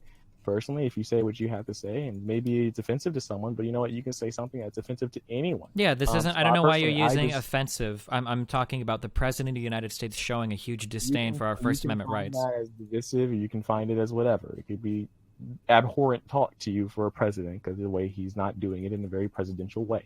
But I am going to say he has the right to say what he has to say. That's what I'm saying. Sure. How do you feel about the president? As a president? liberal, anyone has the right to say what they want to say, as long as it doesn't threaten people's lives. Okay.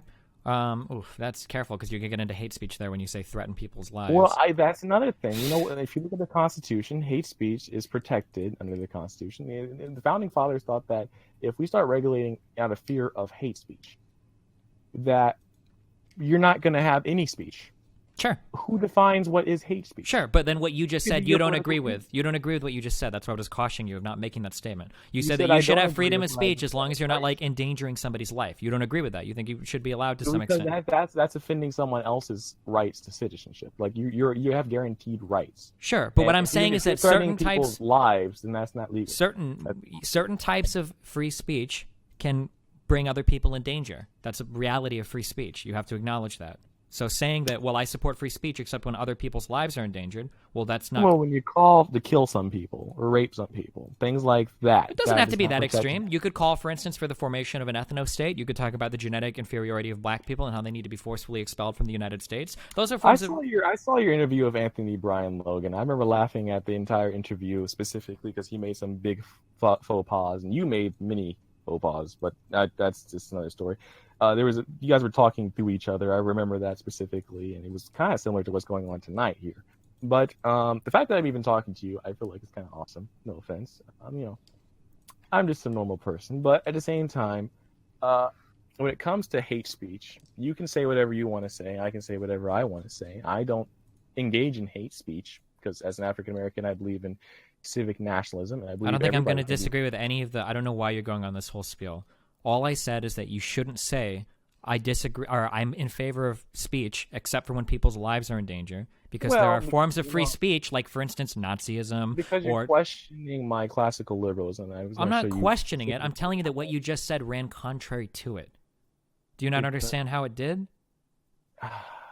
Do you understand that there are forms of protected or free speech that can lead to people's lives being endangered if you spread massive homophobia, Islamophobia? And classical liberals didn't believe in that either. They didn't that you could just say, I'm going to kill somebody. And I'm you not should be able to say that. Is it really that black and white to you? Can you really not It's see what not I'm that saying? black and white. I Okay, just kinda what think I'm that I would- saying is that under you could... most, like 99.9% of free speech, I would defend because you should have the you right keep to say saying what you things that wanna we say. both agree with while trying to reframe what I'm saying. I think maybe because the I'm implication is not uncomfortable. reframing. Okay, so let me tell you because this is like the third time that you said you can't say you want to kill people. I never Are you said just that. trying to debate me just to debate me at this point? No, I'm trying to get your position on a pretty nuanced topic. I But you just seem to told can't you, think and of it you outside told of me a that black you and white. told me- I tell you what I think, and then you ask me again and then again what I think about the same thing when I told you what Okay, I think. And listen, then you say okay. I'm changing your words, and I'm like, this is what I think. This All is right, what I I understand think. what you It's not think. necessarily what you think. just Listen, 'cause we agree on it. Okay, listen very carefully to what I'm saying, okay? What I'm saying is that there are forms of protected speech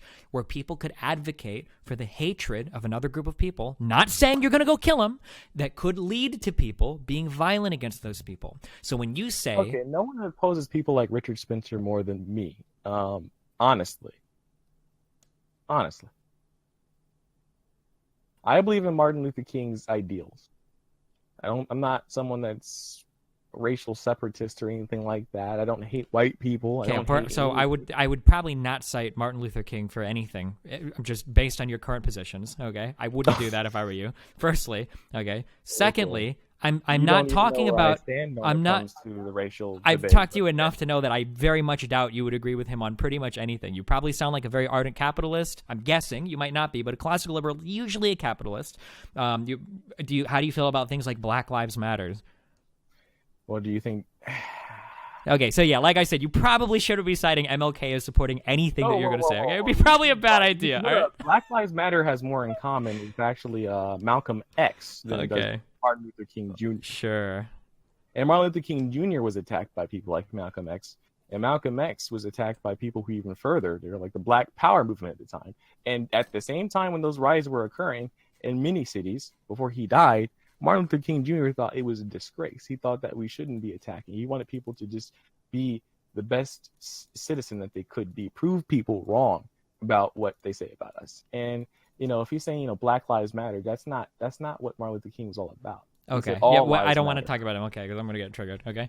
No, he said all lives. Can we? matter. Why? Can we stop? Speech, MLK would never say, would never join the. MLK said that one of the most cancerous things affecting the black man today, when he spoke, was the idea of white people saying, "You need to chill out and not be so aggressive." Okay. Well, it was something along the lines of the idea that the white man can put a timetable on another man's freedom. I think is the quote. Okay. Martin Luther King definitely would not have been in the All Lives Matter movement. The fact that you would even imply that is hilariously fucking retarded. Yes, it is absolutely. I don't want to talk about MLK because it's not. It's trust me. Hold up, you're gonna lecture an African American that was raised on those ideals, and then you're gonna sit here and tell me specifically what Martin Luther King Jr. believes. Damn, dude. Apparently your parents fucked up, dog. I'm sorry, I can't or whatever. So it's not. It's, wait, what did you say? Apparently your parents fucked up. I don't know. Oh, my parents fucked up. Okay. Now you're talking bad about my parents. We see how good of a human you are there. And now you're insulting my parents. You're assaulting Martin Luther King Jr. And I don't insult your parents. Your parents might be chill. First of all, I'm not not insulting MLK. Offensive. Sir, why are you such a snowflake? Is this too much for you? I'm not being a snowflake. You're being a huge snowflake right now. You're almost in tears. Are you okay? Do we need to take a break? I'm literally just responding to what you just said, which is like a big personal attack instead of actual facts. But okay. Okay. You calm down? I mean, I'm just noting that you were talking about hate speech before you started saying, well, then your parents fucked up. Yeah, so let's go. And then as a white person, you're telling a black person how things are. I think, for a leftist, that's actually kind of the backwards of the rules. So you still haven't even established that I'm a leftist, which is kind of funny. Okay. Yeah, we haven't. No, we haven't. So it's kind of funny that you keep saying that, but that's okay. But I'm not going to cry about you strawmanning me or ad hominem me because I'm not a snowflake, but that's okay if you end. I didn't ad hominem you. So, back to the parents fuck up.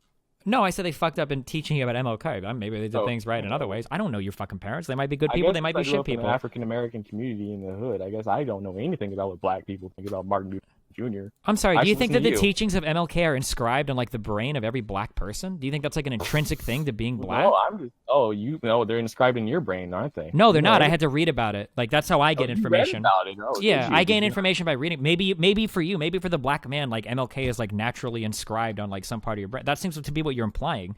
That I That can't sounds question kinda your racist. information on MLK because you're black. Are you the No, real I'm racist here, saying- sir? I'm just saying you're kind of explaining how black roles in society are to a black man, and at the same time, you're trying to tell me how I should feel about somebody and what I took from his message. But okay, I guess I'm supposed to agree with you on everything. Then. Sure. So here's the quote: a letter from Birmingham jail. Okay, when MLK was locked up, 1963. Yeah, but what about his speech about black people and white people being one another and together, and about the fact that he didn't think that we should fight back against the police, that we should peacefully organize? Sure, because I in don't- general, MLK was peaceful, but so is BLM. But you don't know that because you bought into this huge fake news narrative. Oh, I don't know this.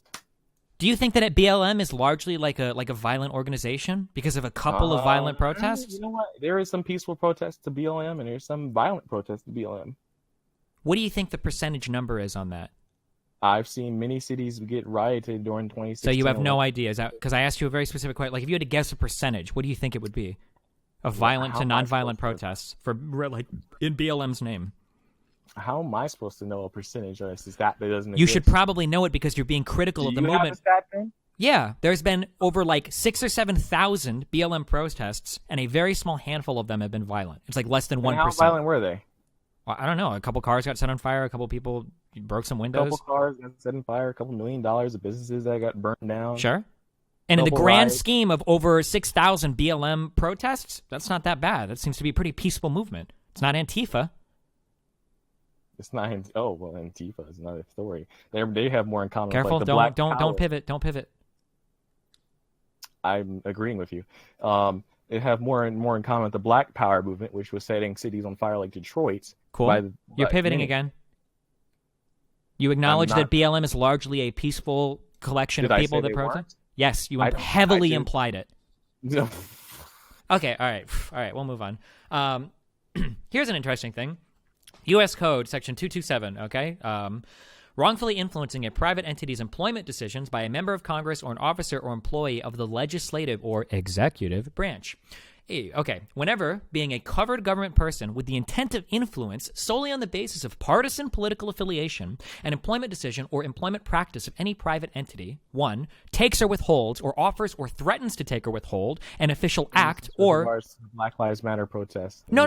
I'm curious because Trump was making threats towards the NFL, saying he'd like revoke their tax status, saying that they should be fired. I'm wondering if you would consider this a violation of the law. This is posted on Cornell Law School's website. Maybe they're lying or misquoting this or whatever. Influences or offers or threatens to influence the official act of another shall be fined under this title or imprisoned for not more than 15 years or both, and may be disqualified from holding any office. Do you think that Trump violates this statute when he starts saying things like NFL players should be fired and shit? Well, first of all, I'm gonna need you. Did it say if you're a legislative person, as if in like you were like a senator or anything like that, you don't have the right to say these things? Is that what it said specifically? Oh, you sent the link to me. Okay. Let me look real quick because I want to make sure that we're not talking about specifically the code that member of Congress or employee of the executive or legislative branch.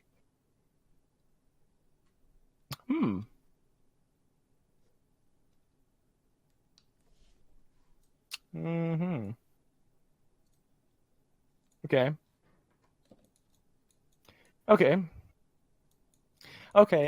You know what? A lot of people. Okay, so the president would be part of this too. Okay, so Yeah, I think so. we've established this. I'm going to have to say necessarily, I don't necessarily agree with this legal code, but if it is true, in which case a lot of people have violated this code, and they do so on the daily. Can you give me a single other seems- example of that? Absolutely, there's people that call for boycotts all the time with massive businesses. For instance, what is his name? Murphy, I believe he called that there needs to be more citizen censorship. He's putting pressure, and there was like a legislative person that's putting pressure on Facebook and other other technology companies to censor people like Alex Jones. And he's like, it's a great thing that this happened. You can censor more people like this. I believe it's like some people have actually done these types of things. And he's like, it was pressure from media and the Democrats that did this kind of Okay. stuff. I'm just like, okay. Boycotting is not influencing a private entity's employment decisions. Well, yeah. Yeah, in that So- case, it's true. But they are putting more influence on a private entity. Like, for instance, there's actually been threats made by, I think you can also say Ted Cruz, about whether or not the jurisdiction of a public forum is what these people like Facebook and Google hide behind. They say that they are public forums, and if it's a public forum, you have no right to deny people their rights based on like political opinion. But if you do, we will threaten you if you start censoring conservative opinion, and we think you're censoring conservative opinions, and because of this, we will hold this type of jurisdiction against you. Because then, if you aren't, according to SEC rules, being a full public forum, we can revoke that status, and if we do that, you are liable to everything published on your platform as a publisher now.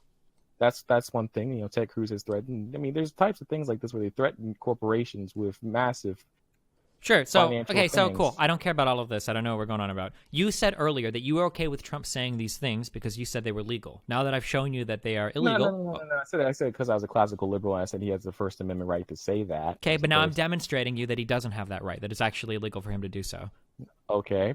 So and do as you a classical liberal, I think the law is probably wrong. I think if you're a Democrat, you should probably have the right to say these things. Honestly. Wait, how can you appeal to the Constitution in one breath as a classical liberal, and then in the next breath as a classical liberal deny the law? The Constitution is just law, right? That's what the Constitution is. Yeah, it is laws that restrain what the government can do.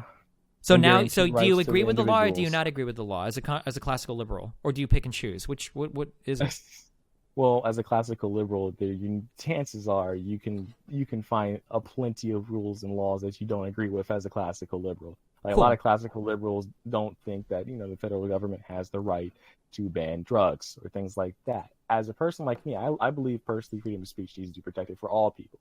Okay, cool. So I think you you're should not gonna probably. get me to necessarily. Is it rule of law? I guess if President Trump violated the law, I mean. So I you're guess you're like a quantum classical liberal, where you're not like an exact space. You're like a wave function with probabilities, and depending on what I try to measure, that will determine whether or not you exist in a yes state or a no state, and whether or not you support the law. I'm not sure why you would say that. Like, then don't appeal to the Constitution ever. Then if you're going to pick and choose. My opinion on freedom of speech, actually, I think I just Sure, but just my don't. opinion on freedom of speech does not change regarding whatever laws are passed. Sure, just don't appeal to the Constitution. Then I don't know why you would ever do that. If you're going to pick and choose law that agrees or disagrees with you, Well, it's as very... an African American, I mean, I've had some problems with the Constitution, especially my family most likely has had problems with the Constitution for hundreds of years. But, I mean, just saying, I think sometimes the law could be wrong. Sometimes people can think laws can be wrong.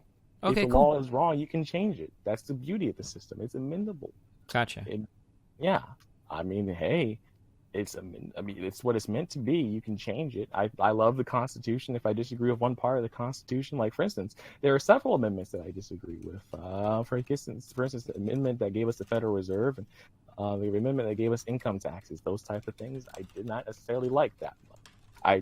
As a classical liberal, I just think that was kind of like a giant, well, not necessarily overreach, but it's not necessarily something I would definitely agree with as more of a libertarian leaning someone. I'm much more libertarian leaning. So.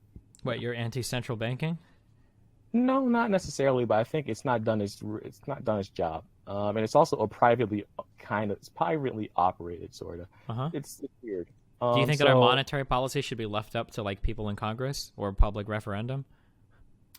In England, what they have is like a government-controlled bank, which is controlled directly by the prime minister, and she can appoint someone to control that. But wait, that's what we do in the U.S.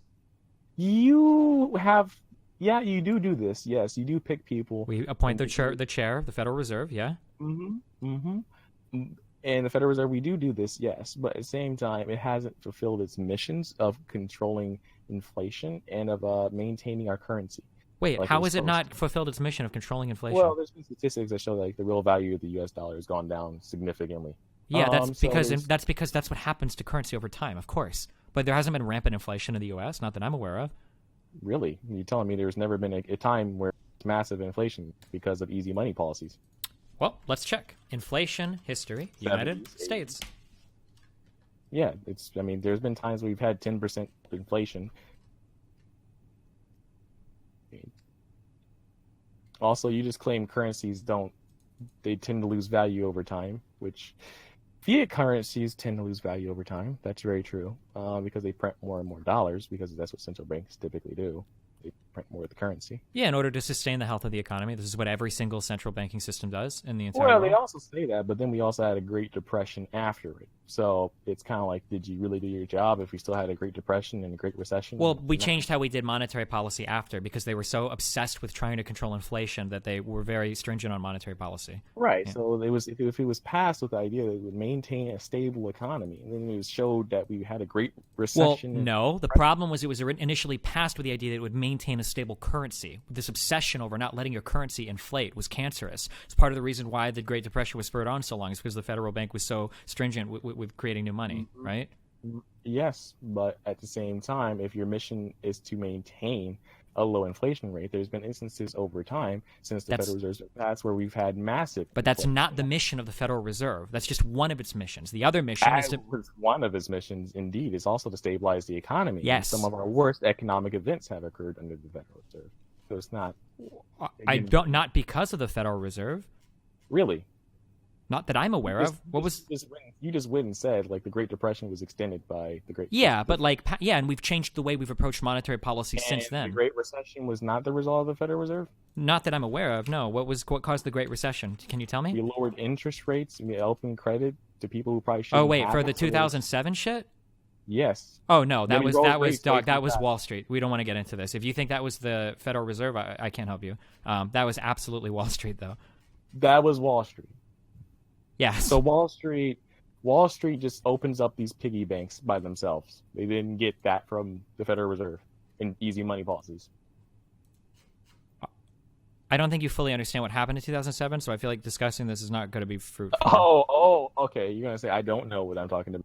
All right, sir. Okay, So I'm curious. Can you tell me what happened in the 2007 recession? What do you think caused all of that to happen? It was a massive credit crunch, first and foremost. Where did the credit crunch come from? Increasing in interest rates prior to the recession. Increasing interest rates? Yes. Wrong. Interest rates it's were not. at historic lows. That's what drove people to invest money into the CDOs created in Wall Street. Tell me what And else happened in then they 2007. rose rates over a 2-year period. Tell me else what So- happened in 2007. You're already completely wrong, but tell me what else you think happened in 2007. Really? Yes. What was I wrong about? You said that interest rates were very high. No, I said they. Can somebody give me a clip and we can listen? Hold on, don't say anything for about 30 seconds. All right, so we can play back and listen to what you just said. So if you interrupt me in the middle of my sentence, you're just gonna claim. Well, I had to stop you because you just said interest rates were high in 2007. No, I didn't even say a date. I said interest rates were high after being low. Meaning the Federal Reserve changed direction several times. In 2007? For the entire decade leading up, you don't think economics just happens in like a year, do you? I hope not. I sincerely hope not.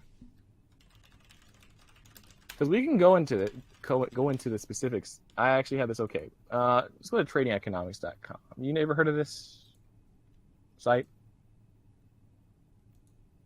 Hello? Yeah, I've heard of it. Okay, so you've used this, yes? Okay.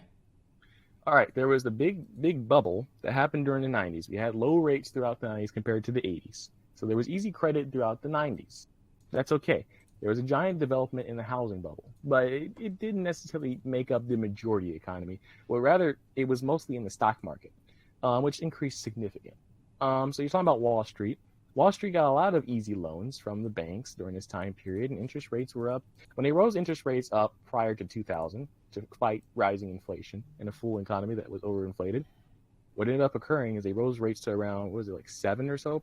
I can't necessarily see the exact In 2007, number. it was about, I think it was 5.25. I'm talking about the 90s because you said specifically, I don't know what the fuck I'm talking about. And I'm like, well, listen here. It doesn't just happen in like one day. This stuff goes way far back. So if we go back to around 7, I think it was like 7.25% when Clinton left office, they rose rates all the way down to 1% by 2004. They kept it there for a year. Yet, within 2 years, just as the economy began to boom, they rose rates up to around 4.5%. Correct? Okay. They went from 1% to 4%, an increase of around, 300 to 400% in 2 years period?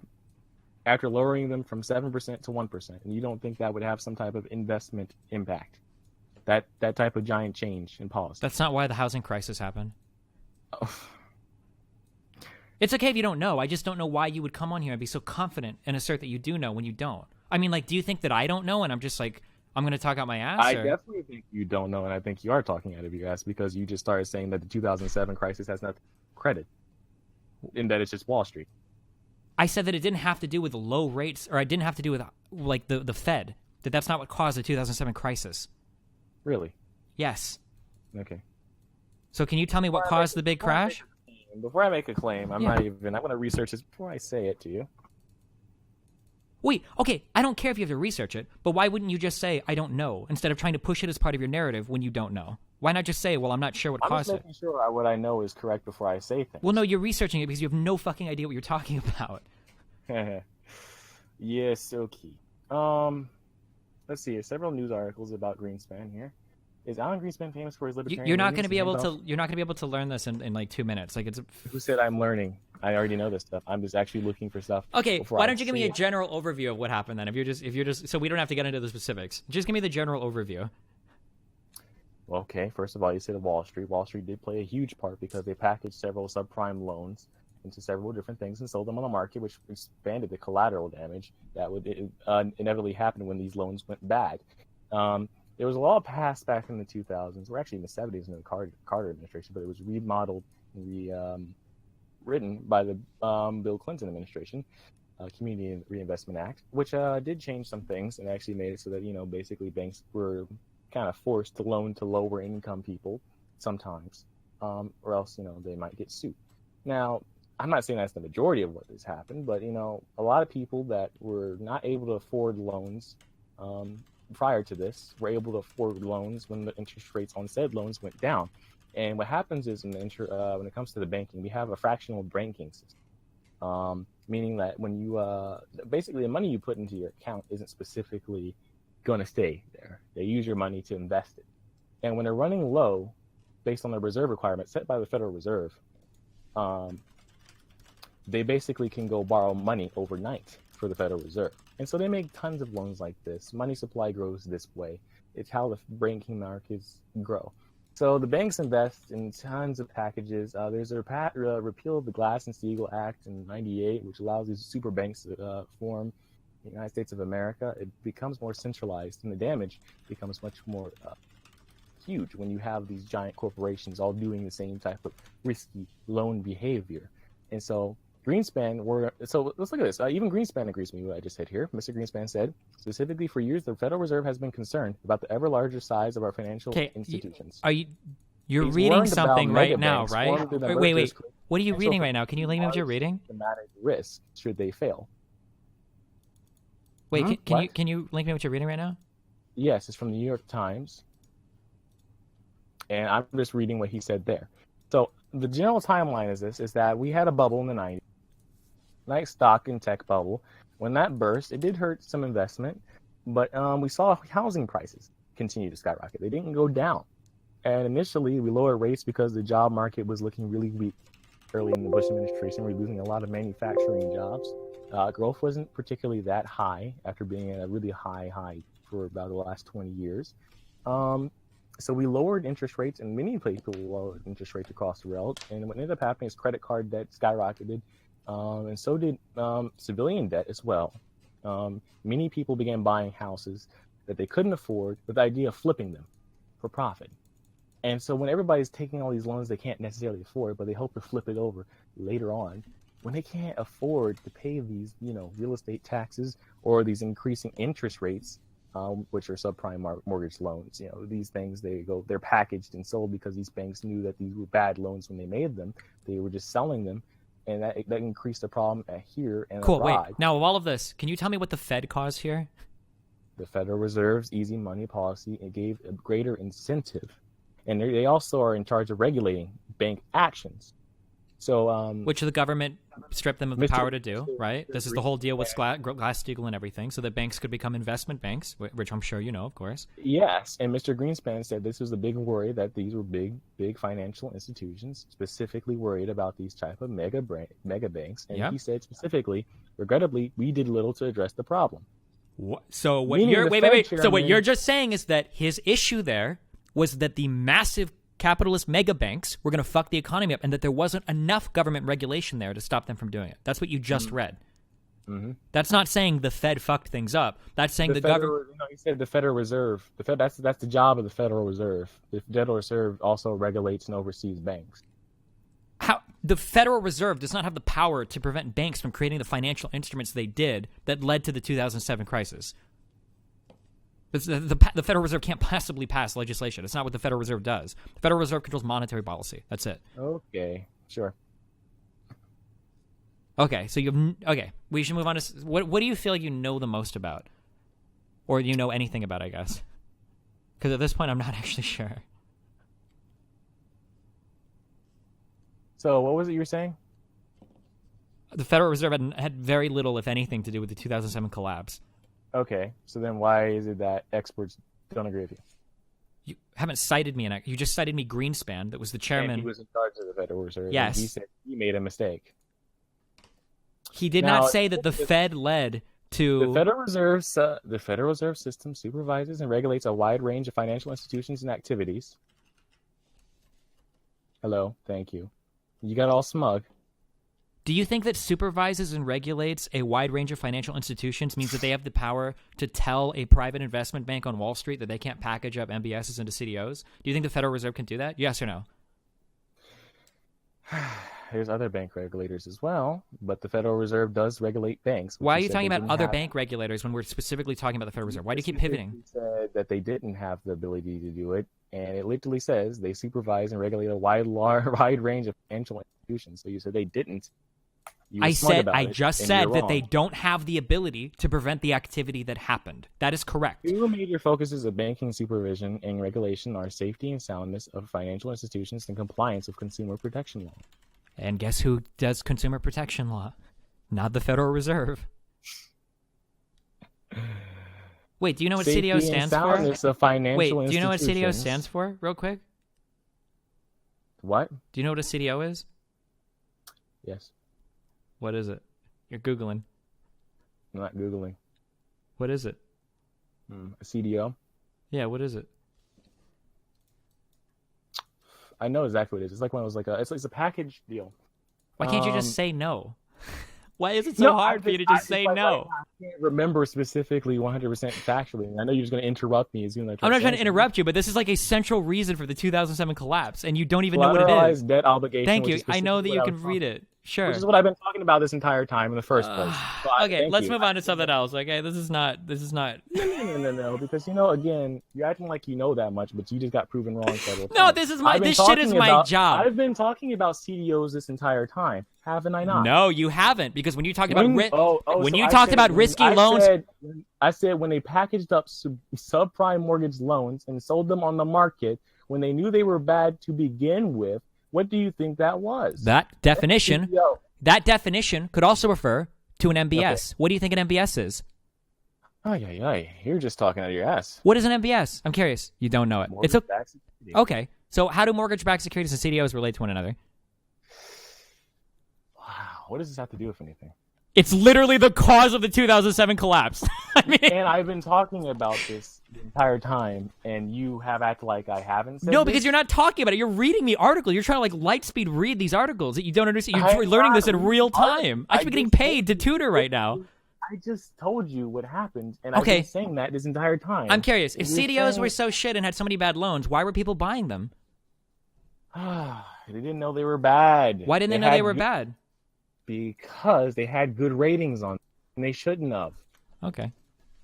All right, what do you want to talk about next? No, you know what? The fact that you that was so disingenuous. You said Federal Reserve does not regulate banks, and at the same time, you said I didn't know what a CDO is. I've been talking about a CDO this entire time. But you didn't even know what it was called.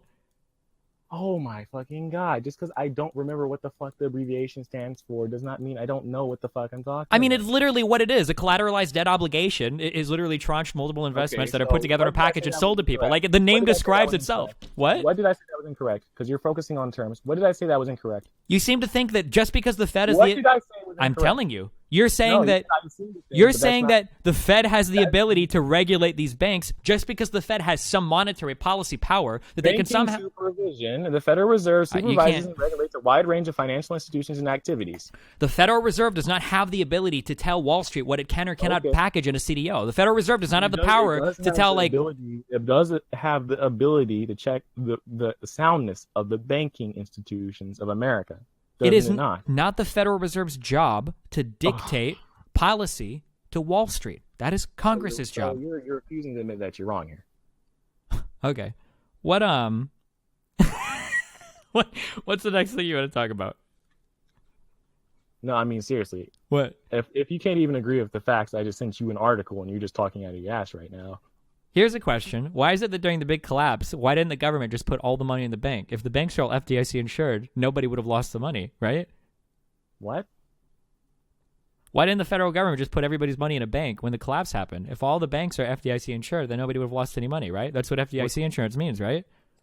What kind of question is that? I don't know. I'm reading the definition. FDIC insurance means that your investments are protected. FDIC is a separate organization, first and foremost. Oh, wait. Do you think that it might be separate? Do you think separate might explain the Federal Reserve's regulatory powers on some monetary policy as opposed to telling Wall Street what they can or cannot do insofar as financial investments go? For instance, like legislation like Glass-Steagall. Why would that legislation exist if the Federal Reserve can just monitor all the banks for soundness? Do you even know what soundness means when we're talking about banking?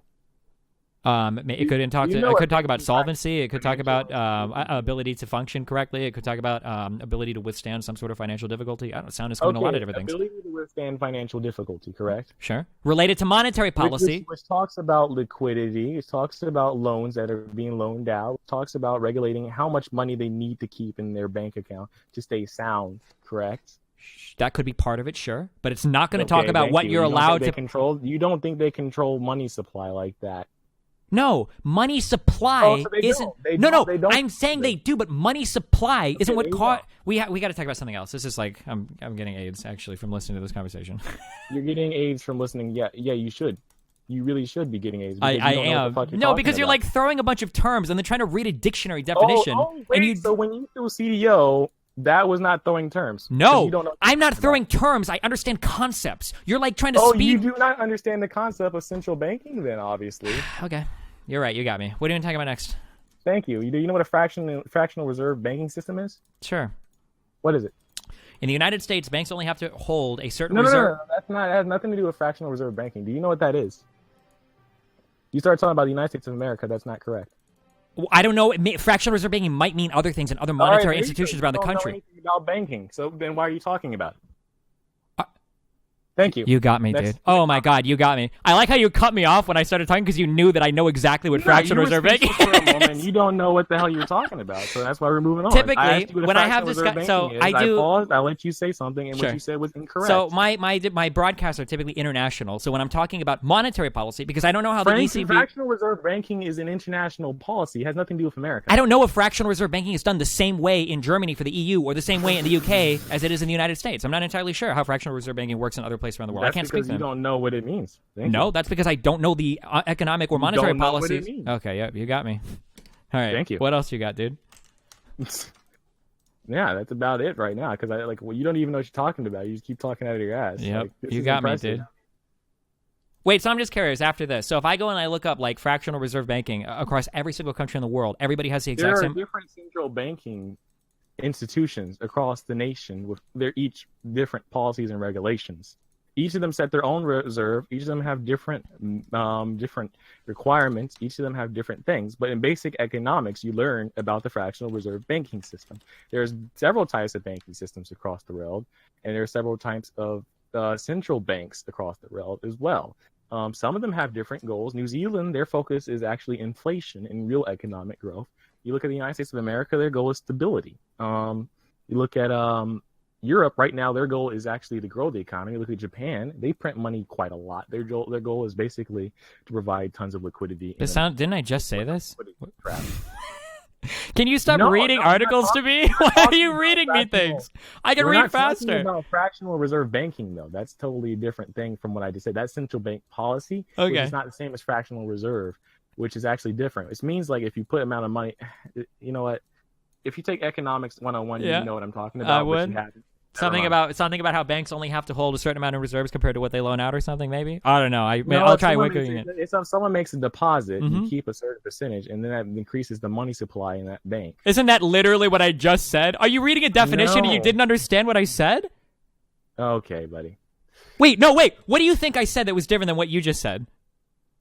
Quite a lot. I said deposit increases the money supply in the bank, which has nothing to do.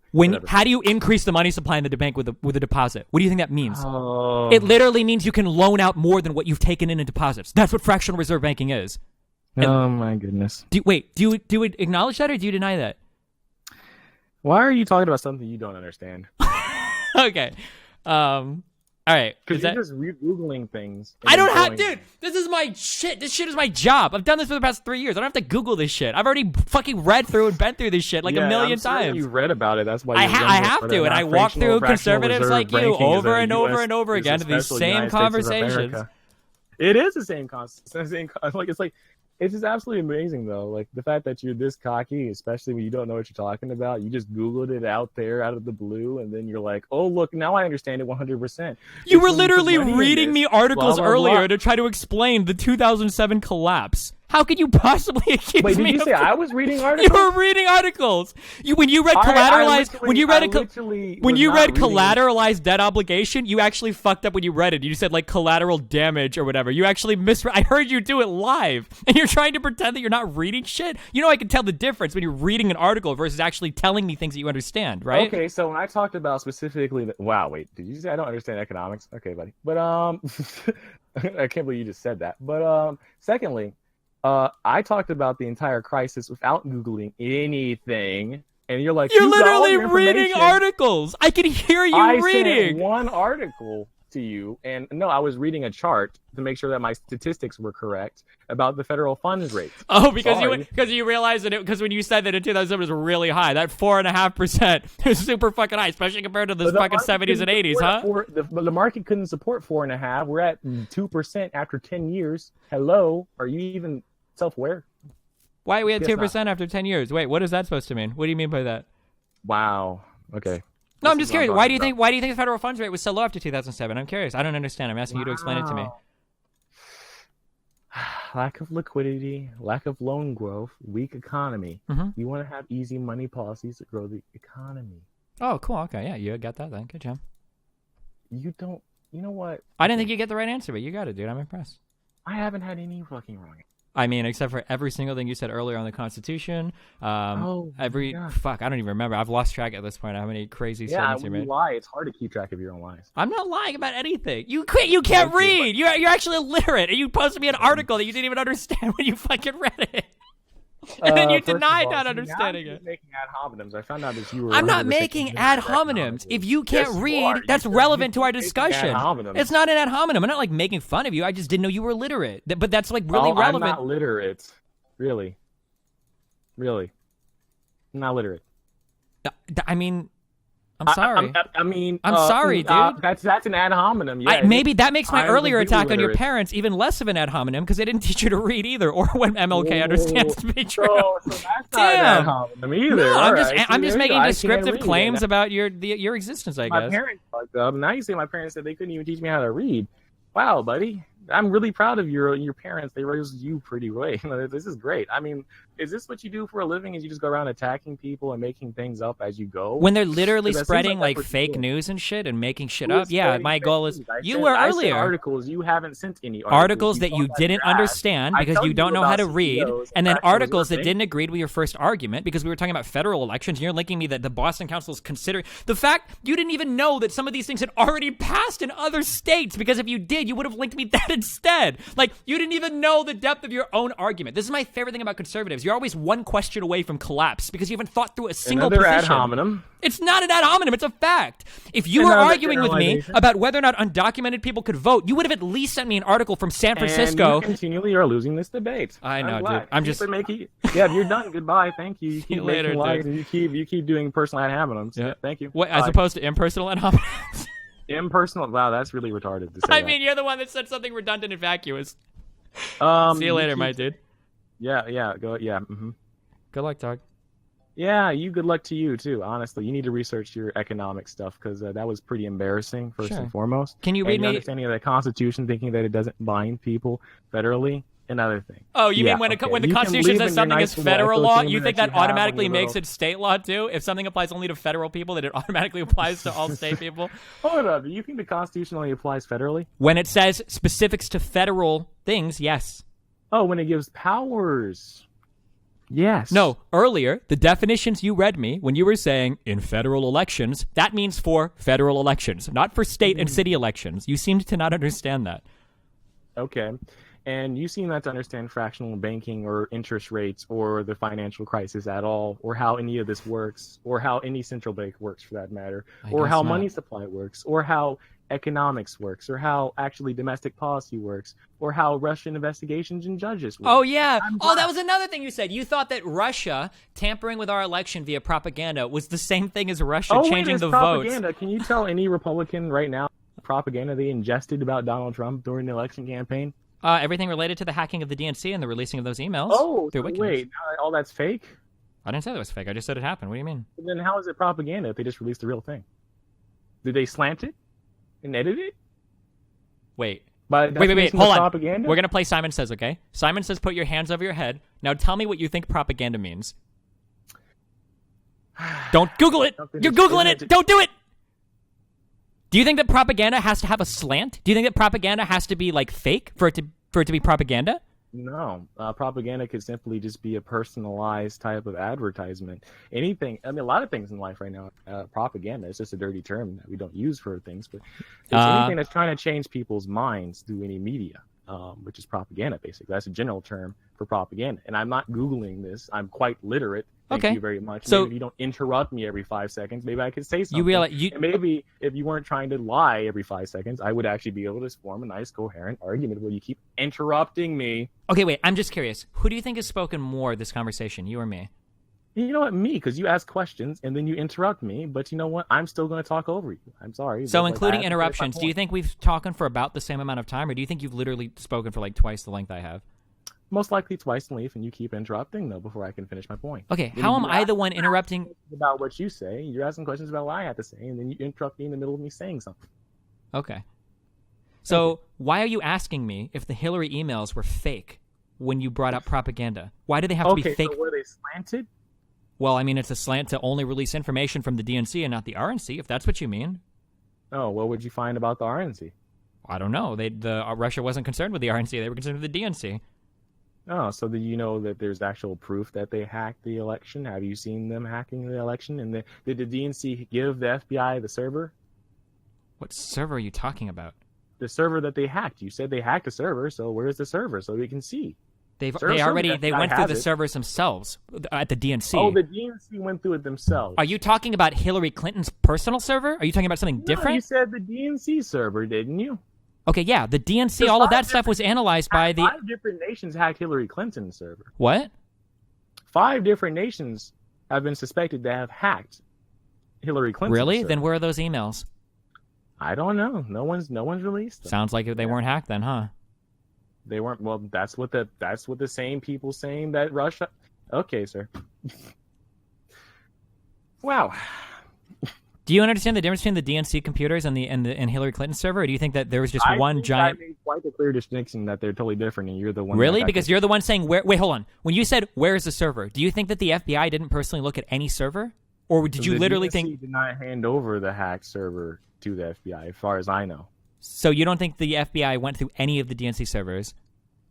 Did the FBI get to go through it? You answer that question. Did they? Pretty sure that was part of their... You're making the claim. I just read the indictments. I mean, that's what I go through. You read the indictment? Okay, did you Google if they had the DNC server? Answer that question for me. I mean, didn't they go through the reports that were released from the people that went through it or whatever, the private company, and then the FBI decided that... Oh, so a private company looked through it, but did the FBI look through it? I think they decided for whatever reason that they didn't necessarily need to, that they had figured that the information... Why don't you make sure before you make an incorrect statement? I don't know. I'm not part of the FBI. I don't know why they didn't go through it physically. So you're saying that the entire FBI is all compromised? I'm asking you what the FBI said. You're making claims about what they're saying. So I want you to... I read the indictments. You're saying all the indictments are fake news. You read the indictments, but that's different. I'm asking you if you saw the DNC server. I didn't, but I'm not the one doing the investigation. Okay, has the FBI seen it? I thought they had DNC server images. I thought it was sent from the private company. No, why don't you go check? Because I'm not part of the FBI. I can't go look at that. Oh, okay, then I guess all right, well, whatever.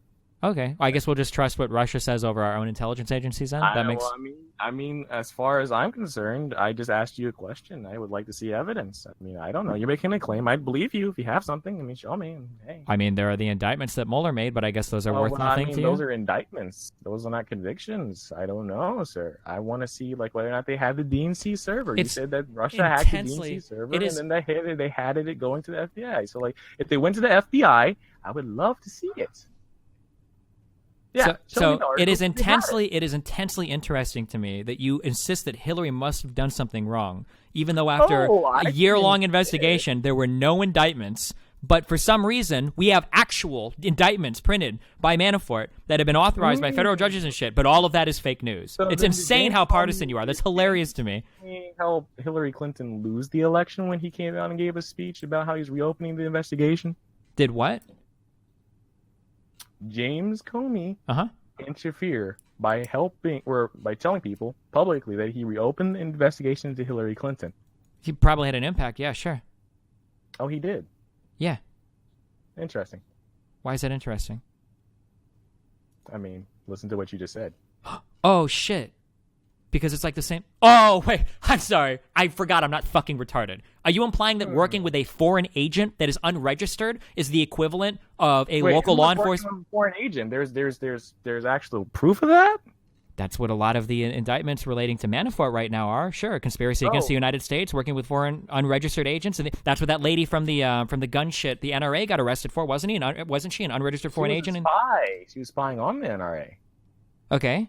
And weren't they passing information and funds and shit? Isn't that part of the massive investigations? All these indictments we've got lined up right now against people for conspiracy against the United States? Or yeah, but you said Russia hacked the DNC and released propaganda, which influenced the election. Sure. And so I asked you a question specifically about whether or not Hillary Clinton had an impact, and you were like, "Well, you realize that there's a difference. Do you really not understand? There was no indictment. Do you really not understand? And I asked you if the facts that were in the DNC server were incorrect. You said no. So you really don't understand there's a difference between local law enforcement, a statement made by our local intelligence agencies. There's a difference between that and foreign agents hacking our local domestic fucking servers and releasing information. You think those are the same thing? Provided the answer. You're just talking to yourself. I'm just asking questions. Well, no, you're making leading questions by not understanding the difference between these two things. Because again, you're a conservative who's always one question away from being completely destroyed. You're making a leading claim. I'm not. I would like you to send an article. On what? On if the DNC server was given to the FBI. No, I'm pretty sure they got an image of the server. I think that's what they worked with. That was a Comey statement, at least. You're pretty sure? I would like to see it then. What do you want me to show you? I just told you what I wanted to see. Do you want to see the server itself, or do you want to see... No, I don't want to see it in person, sir. I'm asking politely for you to back up your claim.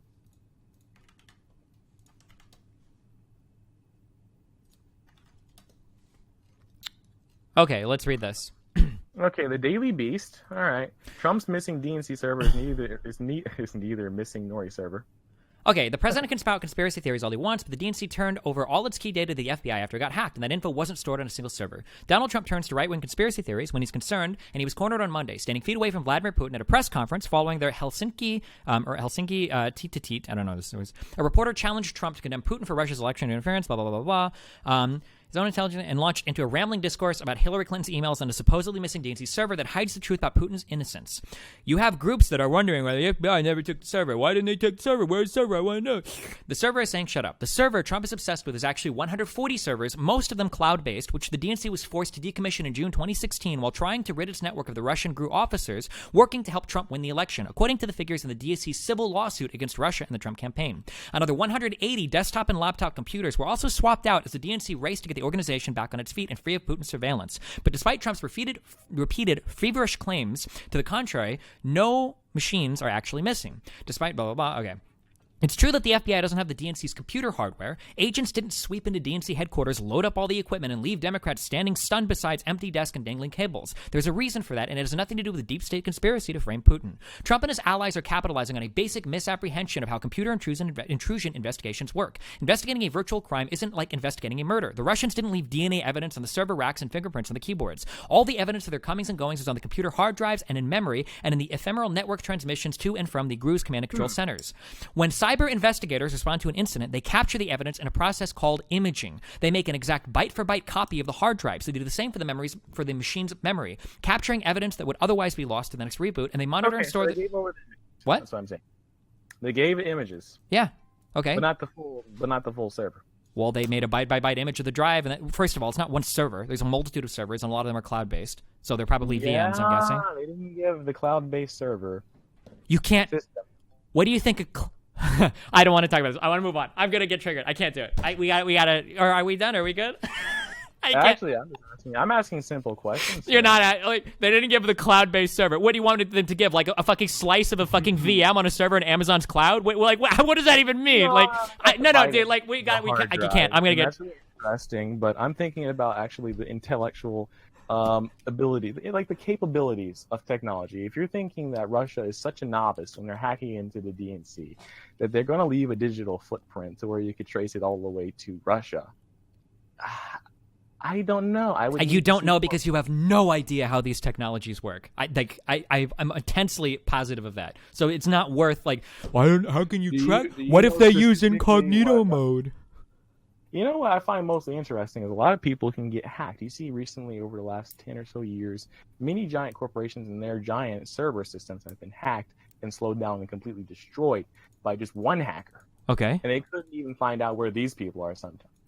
That's because there probably wasn't a massive intelligence network working to solve where it was. It was probably a civil case, and subpoenaing that shit and getting international rights to search through shit is very fucking complicated. This investigation is going to be significantly more than just trying. And also, a lot of those big hacks, the people did know who hacked it. For instance, Sony, I think, getting hacked by North Korea. A lot of people do know where these hacks come from, but you can't do anything about it because they're in foreign countries. Yeah. That's just North Korea. North Korea is not Russia, though. That's... No, I'm refuting the earlier claim you said that a lot of huge hacks happen and nobody knows who does it. That's not true. Oftentimes people do know who does it. Russia has quite a huge hacker culture going back decades, and that's just within the people. Okay. You're assuming that these people are just novices that don't know what the hell they're fucking No, I'm not doing. assuming anything because I actually read the full indictments that Manafort laid out, and he very specifically claims how the task force that was put together to infiltrate the DNC works and where the orders came from. I'm aware now. Okay. You have not read the indictments. I have. Yeah. Okay. And that was laid out very explicitly in the indictments that Mueller put out. Okay. And how does the system work? How does what system work? You just claim to know how the system works, right? In the indictments that Mueller laid out, Mueller claimed that there were, I think it was 2 teams that were put together by very high-ranking Russian officials that were tasked with hacking and infiltrating the DNC systems. He laid out exactly how they did it, how they installed keyloggers, how they used spear phishing to get passwords to install keyloggers on DNC servers and on DNC machines so that people could get more information and then get emails and all that. You mean to tell me this supposed advanced system of the DNC got hacked by phishing? Yeah. That's how a lot of hacks work, yeah. You see how unadvanced that tactic is. You also notice how what does it have to sounds.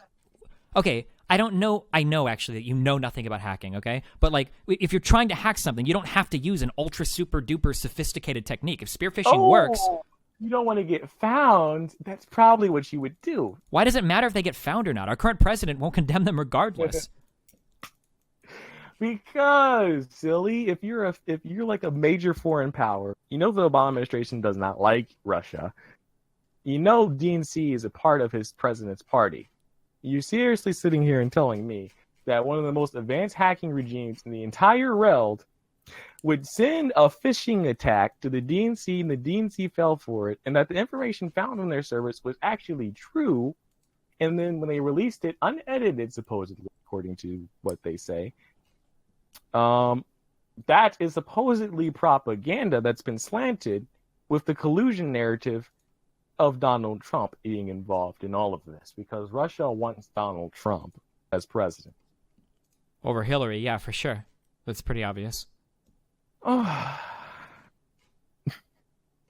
And we're supposed to believe this above common sense because... First of all, any appeal to common sense is no. hilariously vacuous. I can't even believe you would unironically do it. But the reason why I believe it is because 3 or 4 of our intelligence agencies have pretty much come together and affirmed this position. And based on the indictments of Mueller's investigation, it seems like those investigations are carrying a lot of weight behind them. Yeah, unless you believe that literally all of it is fake, I guess, because the deep state just makes shit up. So let me get this straight. One of the most biggest geopolitical threats in the history of this realm to the United States of America, destroy the DNC with a phishing attack. Sure, yeah. And these people are supposedly smart. Which people are supposedly smart? The DNC, who operated on the server for about a month. No, I think everybody is tech retarded. Just listen to Trump talk about technology. It's fucking embarrassing.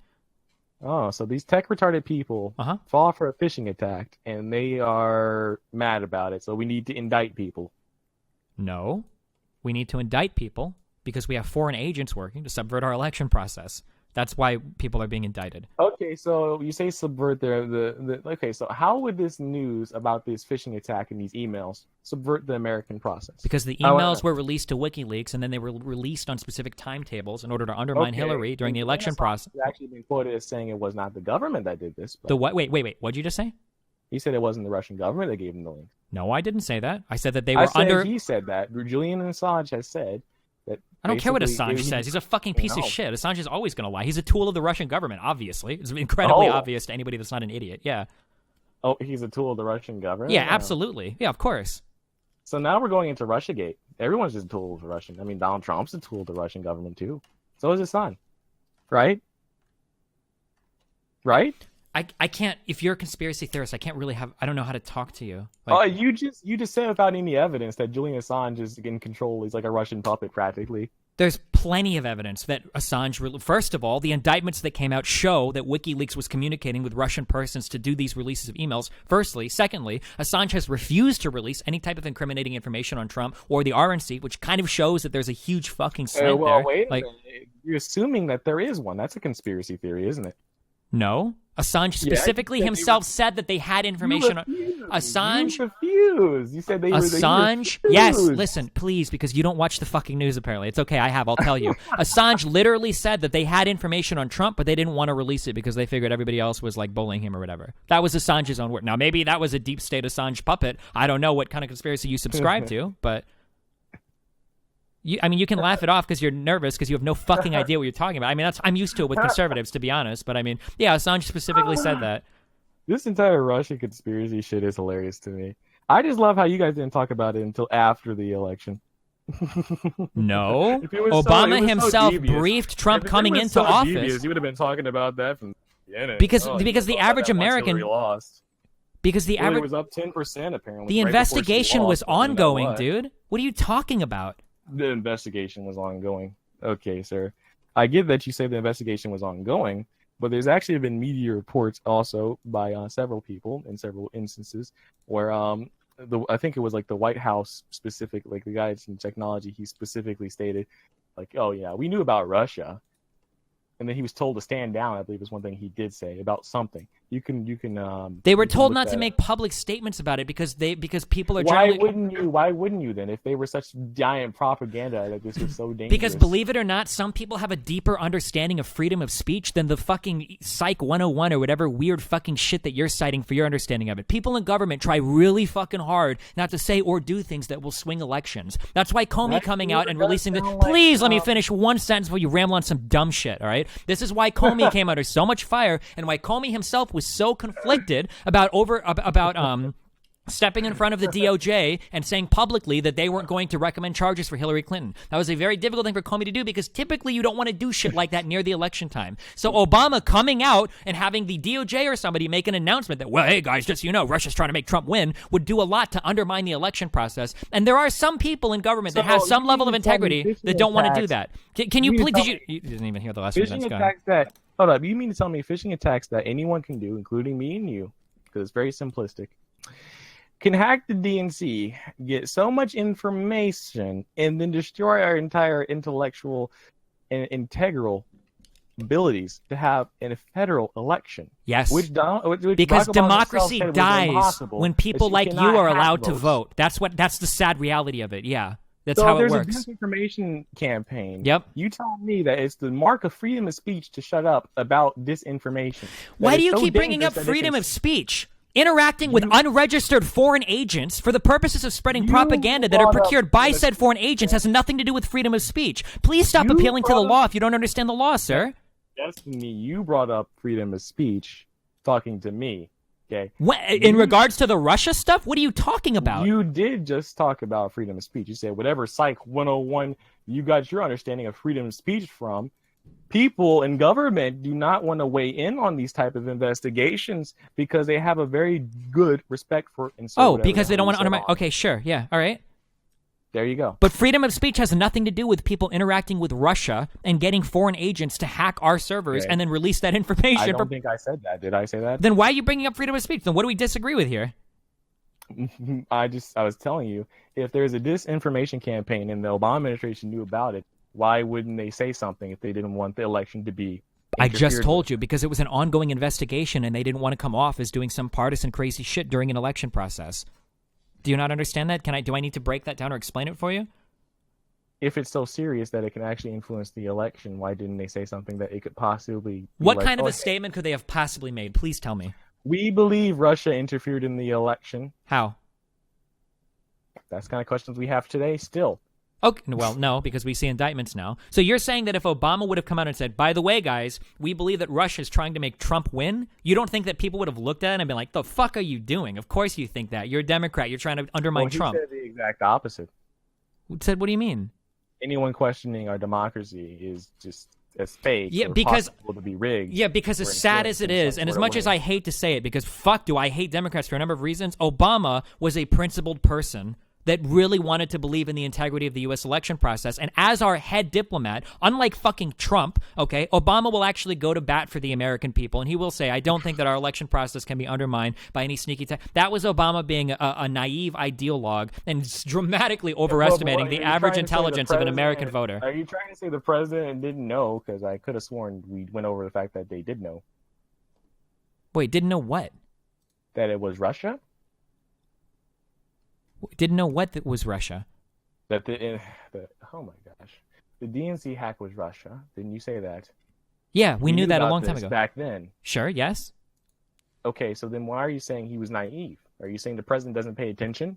No, I was saying that in regards to saying that somebody else couldn't undermine our election process, that maybe he was a little naive. And actually, he might have even been referring to the specific voting itself, which I don't believe anybody has said that Russia is. I would have to go see a specific statement. But I've heard talking about the integrity of the election as a whole and also voting, which means it's impossible to rig an election because there's no way you can change votes because they're not on Wi-Fi. That's what he specifically said. Okay, sure. Yeah, and I think we mostly agree with that. Sure. Okay, yeah. If Obama's context was literally like hacking voter booths, then yeah, there's nothing wrong with that. Okay, and he also said there's no way to rig an election and that there's no way it can be interfered with like that. By rigging votes, not by propaganda. Why do you conservative dumb fucks always conflate these 2 points? Can you explain the difference for me right now between rigging the votes and doing propaganda? Can you explain the difference? 2 equals 4, and you're saying Russia is such a huge threat. No, stop. I'm not going to answer. I'm not going down the deep state holes. I want you to answer the question. What is the difference between... I didn't go through a deep state hole. I just literally made one point. Listen.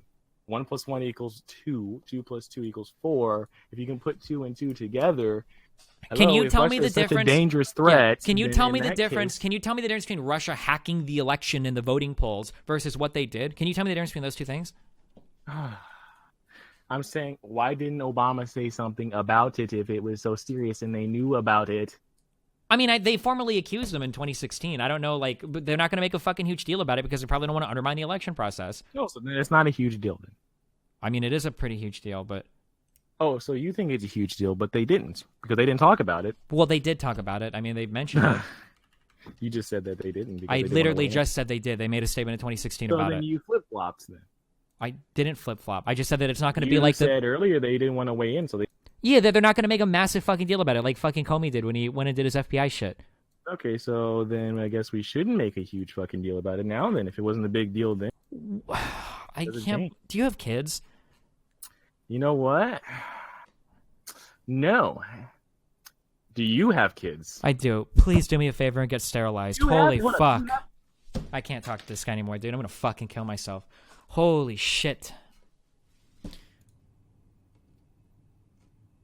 There's like no conservative that isn't like dude, I can't understand it. Like, oh my god. It was... Oh my god. Yikes. It was like every bad conservative stereotype like rolled into one. Like, did you see the beginning of this? No, I only joined like when people were pinging me about it. Like, he can't read. Oh my god. Yeah, I mean, it's like a collection. It's like I feel like you could get like a Google programmer to take a whole bunch of like algorithms and create this like conservative robot that spits out the dumbest fucking shit, like things that should make you like worthy of life deprivation. This is like the level of idiocy that it's on. Like you actually like your IQ drops so much that you lose your status as being of having moral consideration. Like that's how extreme these fucking statements are. It's like unbelievable. Oh my fucking god. It was like ultimate like gotcha culture rolled into and like but like not even understanding like any word he's using. Like we're trying to have a conversation about like complex topics and he's like, well, this article says that this thing. Yeah. Oh my god. Like, well, these emails, they were released unedited, weren't they? Then they couldn't have been propaganda. What? What the fuck does that even mean?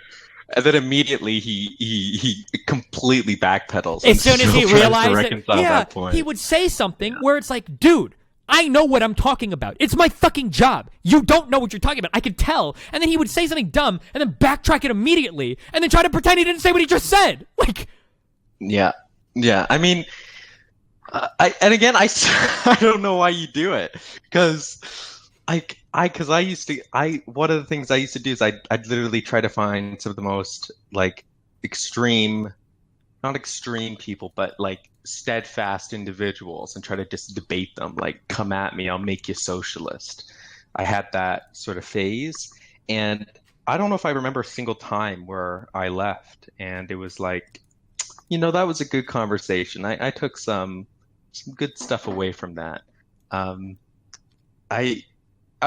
There are just some people that are too far down the rabbit hole. Like, yeah, but it seems like this is every single conservative that I talk to. I don't think that's true. I know some conservatives. Find me a Trump supporter that's not batshit insane, Rem. Is that too much? Okay. That's a bit too much, I think. Find me a Trump... No. This is what I want to talk to. I want to find one Trump supporter that's not a fucking moron. Just one. Just one Trump supporter. I know people who voted for Trump partly because of the effect that it would have, like the supposed effect it would have on the left and make it so these were very left-wing people, usually pretty radical, that thought by electing Trump nope immediately this quasi-accelerationist point, no, I would shit on anybody. This line of argument is so fucking stupid. I am a liberal. I don't like parts of the liberal party. I think they're too extreme. I'm going to go ahead and vote for the most extreme person on the right to cause the extreme people on the left to get even stronger. Once the people on the left realize how extreme the extreme parts of the left are as they grow, it's going to cause the people on the right to get even stronger and destroy the extreme parts of the left so that the part of the left that's left is going to be able to grow and become even stronger and the true left will shine through. This is the dumbest fucking argument I've ever heard in my entire life. Like, I cannot believe... stop. Don't do it. No. No, I'm not going to say it in the case of Trump. Definitely not in the case of Trump, because I don't think Trump is nearly as like right-wing that would be necessary for that. But I could definitely imagine some cases where if you had someone so far to the right over a period of time, that would create such a reaction.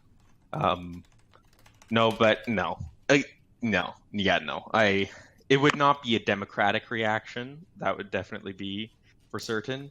And the people that were supporters of the right, they wouldn't migrate to the left but instead they'd be ostracized by society and probably driven out. But I mean, because you saw something similar to that in Europe, during fascist times and such. It really brought the left out. I'm just thinking about in Italy and whatnot, and especially in places like Yugoslavia. But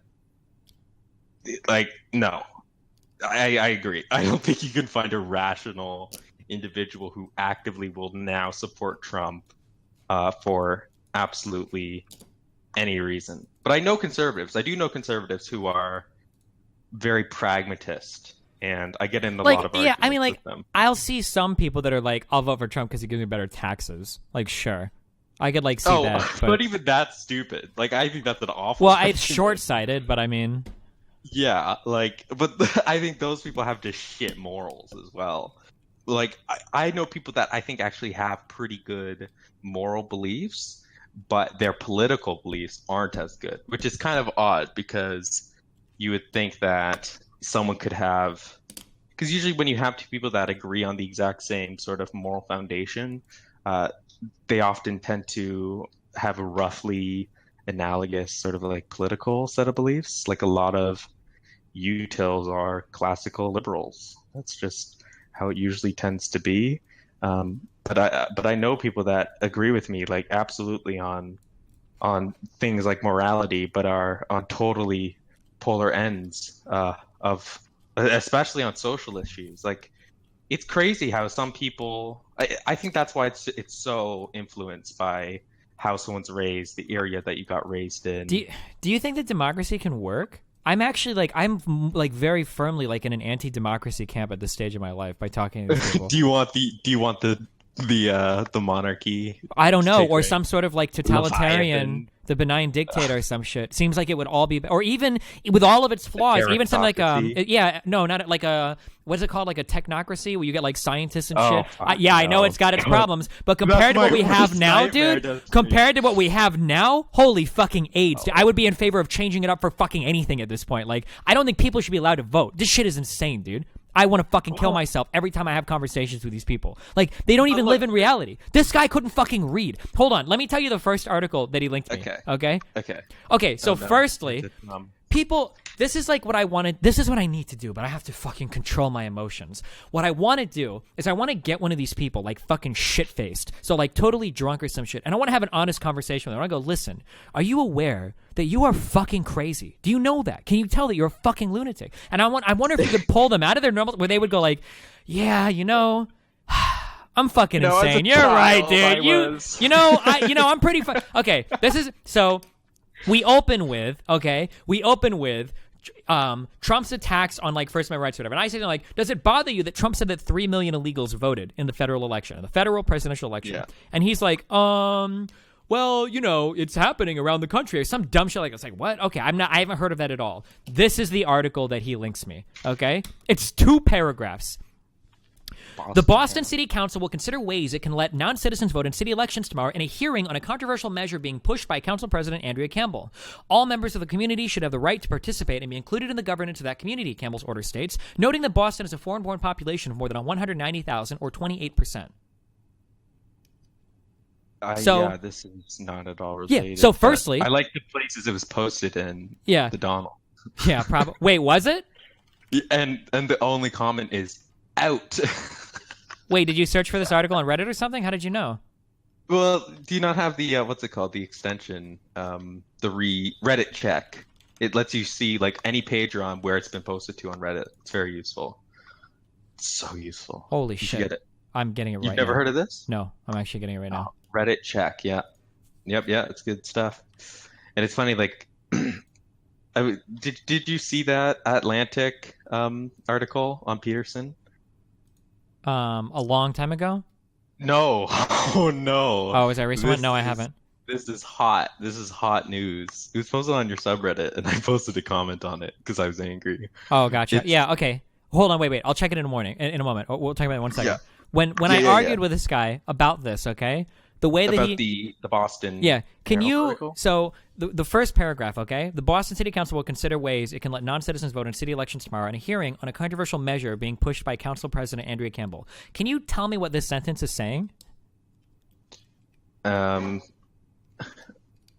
it's essentially saying, I'm I'm not trying asking to for like a think big of- breakdown. I'm just asking you to like just restate what the sentence says. What do you think is happening? I'm trying Who's to doing think what? of the best way you could interpret this to favor his point that No. illegals. You're not even gonna know how he You're not gonna believe it. No? I just want you to tell me tell me what this sentence is saying. Give me subjects, verbs, just what it. Yeah.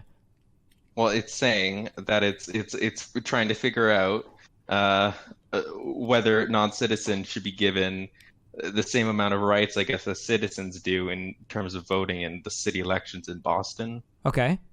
Because I guess the president wants them to gain more rights. Sure. More specifically, what does the word tomorrow mean in here? It means that the city elections are tomorrow. No! Read it again, Rem! Oh my god! Read the fucking thing again. Don't do this to me, Rem. You're my beacon of intelligence. I'm actually gonna kill myself. Where's my Glock at? I gotta go to the garage and do it. Read this. What does tomorrow mean in this? Sorry, my thing was muted. I accidentally muted my mic. Okay. No, sorry. Don't worry. In the hearing tomorrow. Okay. That's what it means. Does that make sense? Did you have a heart attack because you thought I was gonna, go completely dumbfuck on you? Well, that's the other guy thought that they were the city elections being held tomorrow. The elections tomorrow. That the No, Boston City Council was considering ways to let all of them vote. Hearing tomorrow. Yeah. Okay. Yeah. Yeah, and he tried to say that. What? That they were trying to push through some shit, I guess, with the assumption that they were trying to push through some crazy shit to let people vote in like an election tomorrow or whatever. But how does that at all? I'm trying to find here how that supports the points that illegals are somehow voting in elections. Oh no, it across the doesn't. country. I was just demonstrating that the guy couldn't actually read. But what the fuck are you asking me for? Because I was making sure you could read. Oh, okay. I don't know. Jeez, I just want to okay. kill myself. What's up, Nathan?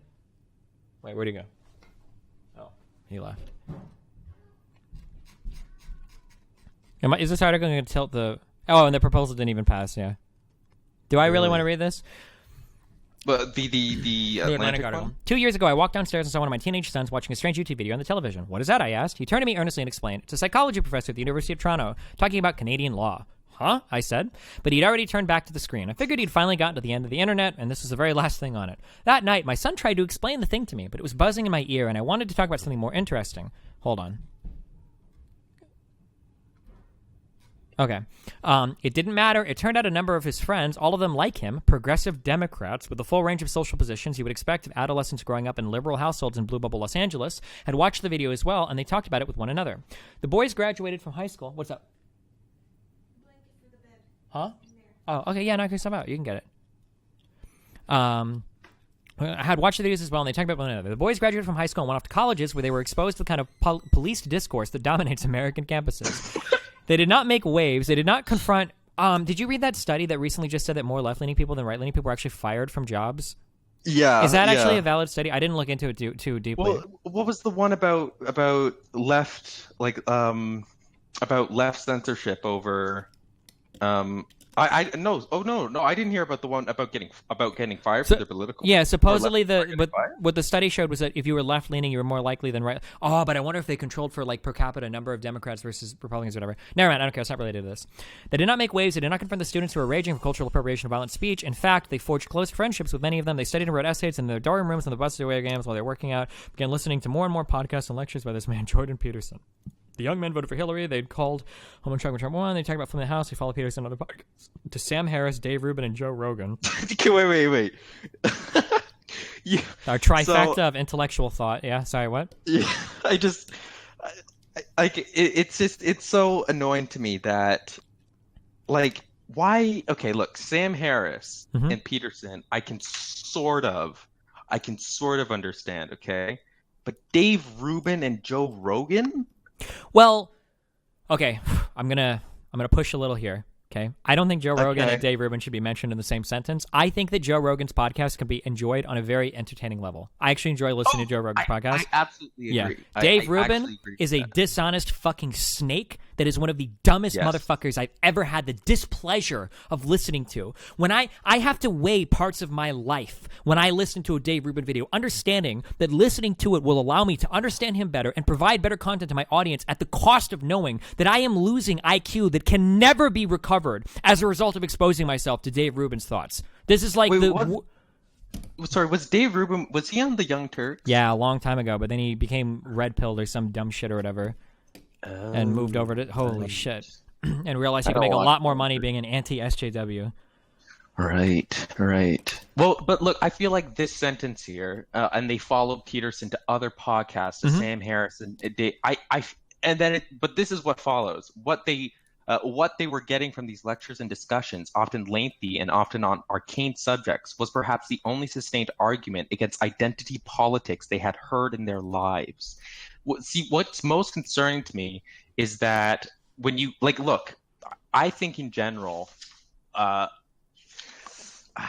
trying to think of how best to phrase this where it doesn't come off like super fucking pretentious. But like, why would you ever go to someone like Joe Rogan to get some good sustained arguments against identity politics? This is something that liberals or Democrats, I should say, suck at understanding in the Western world, is you need to be able to do shit in an entertaining way to appeal to young people. Messaging on the left has absolutely fucking failed. Yeah, it is so bad. I think I'm sort of bubbled around that because I have been so exposed to the like I find I can't really tolerate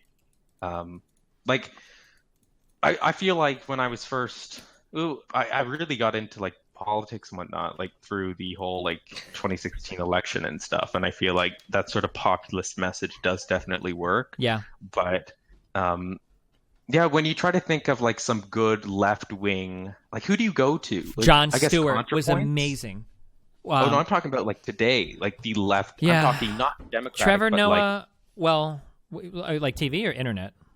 I think I don't really count any like TV people as being. Oh no, I would argue that people like I think John Oliver. I'm talking about the true left here, okay? Well, Destiny. No, fuck the true left. That's way too extreme. I don't even care. That's way off my radar right now. I just want people to exist in a fact-based world. That's all I want. I don't even care if you still want to be conservative. You just need to understand what is real and not real. That's all I ask for. Don't worry. Yeah.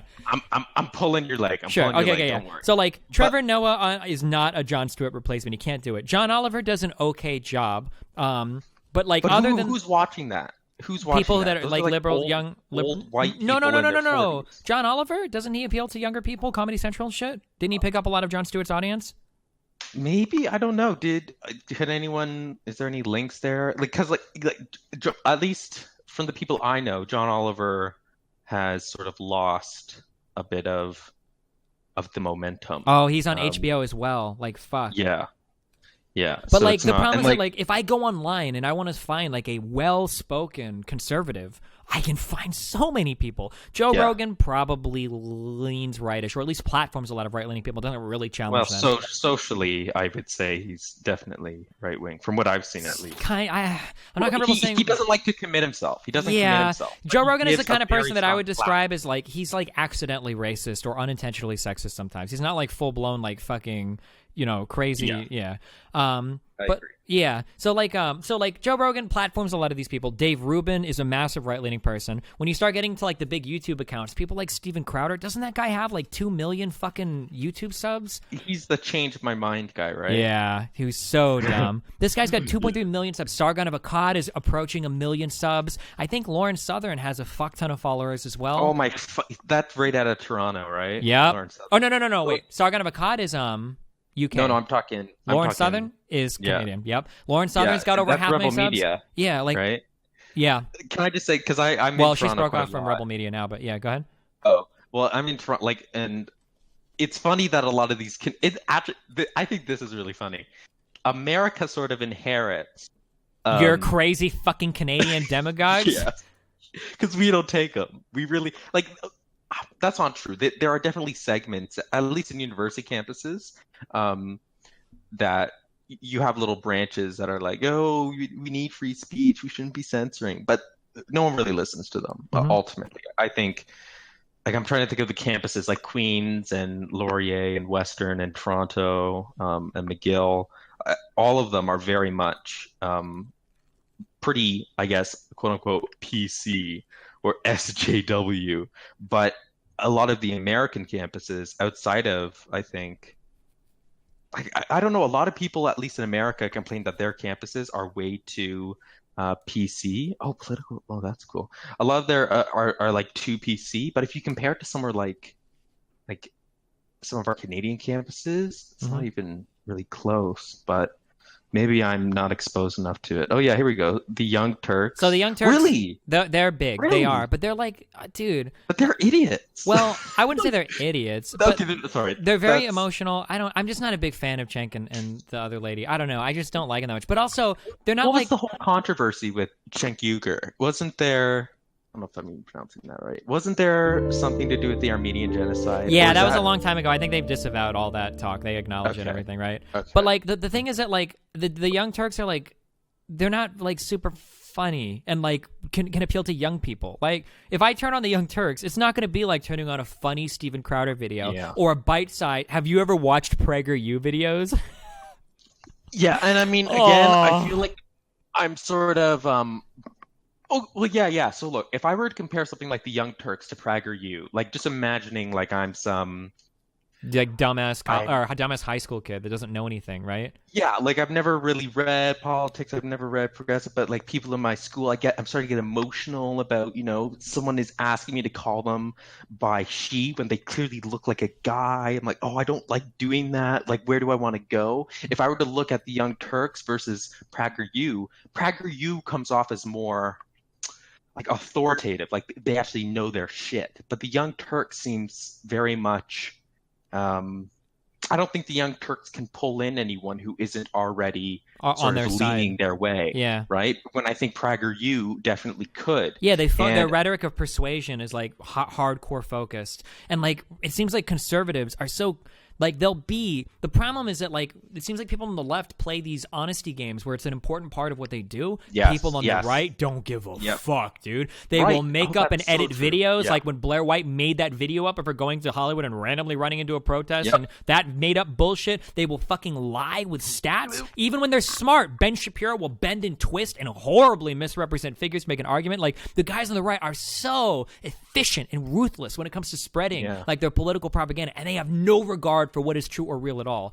The Steven Crowder guy is insanely fucking dishonest with a lot of his fucking arguments. Mark Dice is a literal fucking conspiracy theorist. Holy shit, that guy no walks. idea who it is. You've probably seen him before. He's the guy that walks around and will like ask people like questions like on the street or some shit, and like do you blah blah blah, and it's always like a one-off like super loaded question, and then he'll edit the fuck out of it to show that like liberals are destroying or whatever the country. Oh yeah, I recognize his face. Oh my God, books. The Illuminati, Facts and Fiction. Sorry, what? Wait, who wrote that? Mark Dice. Oh, okay, sure. The Resistance Manifesto, Inside the Illuminati, Evidence, Objectives, and Methods of Operation. Illuminati in the Music Industry. The New Order, The New World Order, Facts and Fiction. This guy is he's literally the foremost expert on the Illuminati. He it might be, seems. dude. The thing that Holy bothers shit. me too is that like because the right He leaning. has that many views? Yep. Welcome to the memes, dude. The thing that's crazy is that like right-leaning viewpoints are so fucking easy to understand because they're so brain dead and are void of like any kind of like fact-based argument that people who are center-leaning will get duped in by them all the time. This is the most frustrating thing. That some dumb fuck like Dave Rubin be like, "You gotta protect free speech because if one free speech is gone, our free speech is gone." If you like, contrast that with like, hey, there are some types of speech that's good, some types of speech that can lead to harm. Maybe we should have a nuanced discussion about how we should proceed. It's like, dude, nobody wants to talk to you. You're anti-free speech, dumbass. I'm going with the free speech guy. It's like, fuck, dude. Like, what kind of conversation is this? Like, when Dave Rubin can just sit there and cry like little fuck. And anytime you challenge like their fundamental positions, they can't answer any question. Like when that one college chick asked Dave Rubin, she's like, well, what about free speech that leads to the killing of Jewish people? Do you think that should be protected? And he can't even acknowledge the point. Like, how have you not thought through these incredibly basic objections to your fundamental positions? Like, Yeah, I mean, like, even just looking through this list, I mean, like, how is no bullshit still? Oh Because the no my bullshit, like that God. debate that was like one of the videos I actually watched. bad. I don't watch any of your videos, Destiny. No, but I can't stand to watch most of your videos with stupid people because I can't. I can barely handle talking to them. So how is he at 5.1 million a month? Didn't you? Maybe I'm remembering wrong, but I feel like that debate sort of proved it almost felt like a knife in the coffin. What? No, his fans walked away from that thinking that he dominated me, dude. Really? Yes. What? Yep. Every conversation I have goes like that, where I will make some basic like, "Hey, dude, you know that you don't understand like how these facts." Like when I had a conversation, you know who Count Dankula is? Have I talked to you about this guy before? No. He's the guy I that had see him on here. the Nazi pug. The Nazi. Wait, pug. he's on here too? Oh my god. Yeah. Wait, this is the fucker. Oh Yep. my god. So I had a debate with this guy, and we were having an argument like, "Hey, like is there more violence right now on the left or the right?" And I go, "Well, speaking in America, it looks like surprisingly there's more violence on the right. That's what it seems like based on, this report that I've got." And he's like, "You're wrong." And I'm like, "Well, what do you mean? Like, what's your source?" And he's like, "I've watched videos." And I'm like, "Well, you can't just watch videos." Berkeley. No, yeah, but I'm like, you can't just watch videos to see like window. you can't watch videos to see what like how much violence there is. How can you quantify that? And he's like, "You don't understand.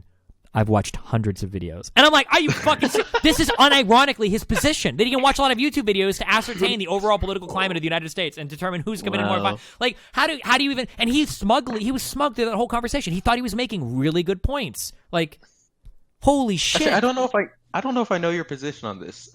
But like the UC Berkeley protests, like what are your thoughts on that sort of reaction to platforms like Peterson or like my this is pretty old news, but like just a brief, quick, like are you pro that sort of attitude, or it's a pretty complex topic, but in I'm terms sure you've talked of, about it are those the before. people that protested so hard that he got removed from the premises, or? Yeah. Do you believe that those sorts of universities should be giving them that sort of platform? And do you think it's right for or do you think the students should be allowed to, not even should, because that implies some sort of legal basis, but do you think they ought to within your political thing? In my ideal world, the answer is anybody should be platformed, of all places, at a college. That at a college, we should be able to platform any speaker we want, and our students should be equipped with the necessary cognitive tools to analyze, dissect, and refute horrible fucking statements. That would be like my ideal world. In today's world, I have no fucking idea. It's hard for me to make any statements about anything like that. Because obviously, in an ideal world, when you platform people like that, you fucking horrible fucking shit ends up happening, right? Yeah, like at the time that happened, I remember because I was running my server back then, and I think I wrote a post because I know a ton of people that go to UC Berkeley, and a lot of people in my server actually also, a few who are no longer in the server, took part in that protest. Mm-hmm. So, and it really did sort of shock me that these people who I conversed with and like had really good discussions with were behaving in that manner, because I very much I'm at least within the left, you have the revolutionaries and then you have the reformists. And I've always been a reformist. I don't like the idea of using violence to get what you want. But over time, I've come to realize that have you ever talked to like any communists before? I haven't, but I've heard a lot of interesting political theory about this. And if I wasn't lazy, I'd say more like, for instance, I've heard a lot of people say things like MLK wasn't really the most important part of the civil rights movement, but he paved the road for other people's violent actions to get people looking. That like it's important for the peaceful movements to exist, but it's in reality it's the violent movements that get shit done. I don't know if that's true or not, but I've heard really compelling arguments in favor of that type of ideology. I mean, when I was really into history, and especially French history, like I did just a shit ton of stuff on the French Wars of Revolution and then the French Revolution. And I really got into, and I remember at the time, because I was such a reformist, I got into this like 3-hour-long debate with this guy who was trying to say that, violence is actually necessary for any sort of revolution to bring about, what we want to call progressive results. And I said, no, the French people, they could have done it in a manner that didn't require violence. And I got off of that call, and for like, because I was writing an essay at the time. My thesis was literally the French people did not need to reacted by, the fall of the Bastille didn't need to happen.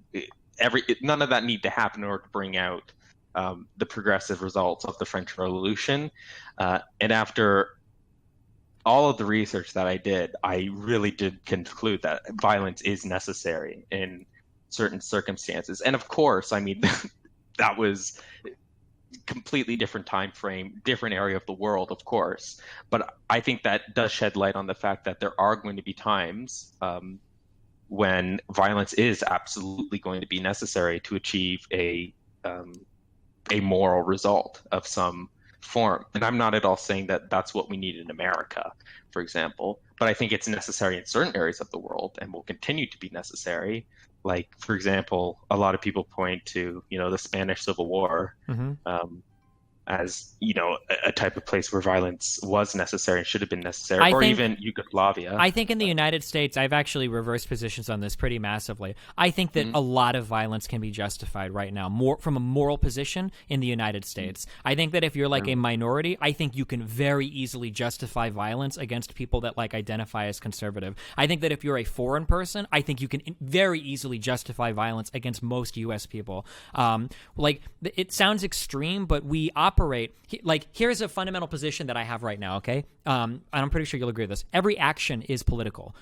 Whether you violate the status quo or reinforce it, every action is political. Do you agree with that or not, right? I mean, to an extent, sure. But it depends what you want to mean by political. Sure. So here's a statement. Okay, let's say I've got a movie and I want to put I want to put 5 black people in the movie because I want to show more black people in movies, right? People would look at that and they would obviously say, "Wow, this is political," right? Well, if I make a movie and I just put 5 white people in, that's political too. Reinforcing the status quo is as much a political act as going against it, right? I thought you meant literally every single minute action. Oh yeah, no, not like drinking water or whatever, right? Yeah, okay. Sure. Right, so got it. when people live in different lives to the way that the United States acts towards other people, I feel like you can justify outrage against that indifference. So if you're a type of black person that might miss a vote because you weren't able to get an ID that Republicans very specifically push to disenfranchise you from being able to vote, I think that you can justify types of violence against those types of people. I absolutely think you could. Yeah, I mean, for someone coming from a Canadian perspective, for example, I think healthcare is a pretty good example here. Yep. So, for example, if the Congress, the Republicans in Congress somehow completely dismantled Obamacare and completely enforced a privatized system, I think absolutely individuals who are not privileged, especially those in really poor socioeconomic zones of America, I think they are totally justified to. Well, again, it's almost like a sliding scale because I think at first you absolutely need to act in a manner that isn't violent and isn't you have some social obligation, sure, yeah, but we're yeah. so far past that. For healthcare, we're so far past that for healthcare in the United States. Jesus Christ. Right. Yeah. I mean, God, I fucking hate the healthcare debate. When people, because I'm Canadian, they're like, "Oh, well, guess how long your waiting times are." Shut the fuck up. I mean, we can go and look at OECD indexes. We can look at healthcare outcomes. You're not going to win on any single point. You fucking idiot. Oh my God, Americans that are in favor of whatever the fuck we had before in healthcare are so fucking stupid. And yeah, I think that if you're somebody that is losing healthcare as a result of that, I don't see how you wouldn't be fully justified in some sort of violent action against the people that have pushed for that. I don't understand how you could tell a person that's unjustified. That's insanity to me. But I think there are definitely restrictions that have to be applied there because, for example, I don't think it's morally okay for a single individual to go, for example, to a city hall and just start punching people in the face, right? Okay, dude. Why not, man? Make them care. Because you have to look at the sort of and it's not even that you're hurting someone, it's that you look at the effects of that happening. I don't think there's going to really be any positive effects. We're not doing some real consequentialist bullshit here, all right? We're going to the morality of the action, dog. Fuck them. Fuck them. No, you can't do that. Fuck them. If you organized a group, not a mob, but a large group of people, what was it? The Guatemala protests where they, I guess they didn't impeach it. It was Guatemala, right? That huge Facebook started revolution that was just fucking amazing to watch, or even the one in 2001 with Milosevic, or was that 2000? Where it initially starts as very much peaceful, and then as time goes by, people realize, okay, this is not doing enough, and there comes a breaking point where you then have to start slowly inching forward, right? Yeah, someone says we aren't a mob, we are an organized violent group. Hell yeah. It's always, and I'd be careful with what you say on here, because you don't want to start advocating violence against of course, I would never do that. individuals. Only in a video game. We I'm are, talking of about course, GTA 5. Yeah, and we're talking about like very hypothetical situations, yada yada. But I can easily imagine a hypothetical scenario in America where, you know, the Congress passes some absolutely insane batshit bill that ultimately thrusts You mean like tons of maybe people where off their they healthcare. defund the ACA so that it'll collapse? Or maybe when they threaten to deport all of the DACA people? Like, No, well, again, like to both of those things. No, I don't know about the first one, but to the second one, I don't think there's any justification there to start like a revolt. why? That you're think about to you have ship people off back to other countries or whatever? That you're about to irrevocably change their lives using state-sanctioned force? Why would you not be able to respond in kind? Because it's not. Yeah, I mean, Nah, fuck that. If you're talking to a person that is registered with the state and done everything they're supposed to, and they're about to get kicked out of the country that they were pretty much raised in, I think they're totally justified, dude. I would now legally, whatever. I don't care. Fuck law. I don't give a fuck about law. Morally, I'm a moral anti-realist too. But for most people's moral systems, I would say, fuck yeah, like go for it. Like that's your fucking dude. You're totally justified. Are you left of me, Destiny? You're totally What's fucking happening? justified of going crazy there. Fuck the slow shit. Yeah, Fuck no, the like. I We've think been I fighting agree. over these I issues agree. for so fucking long. Like.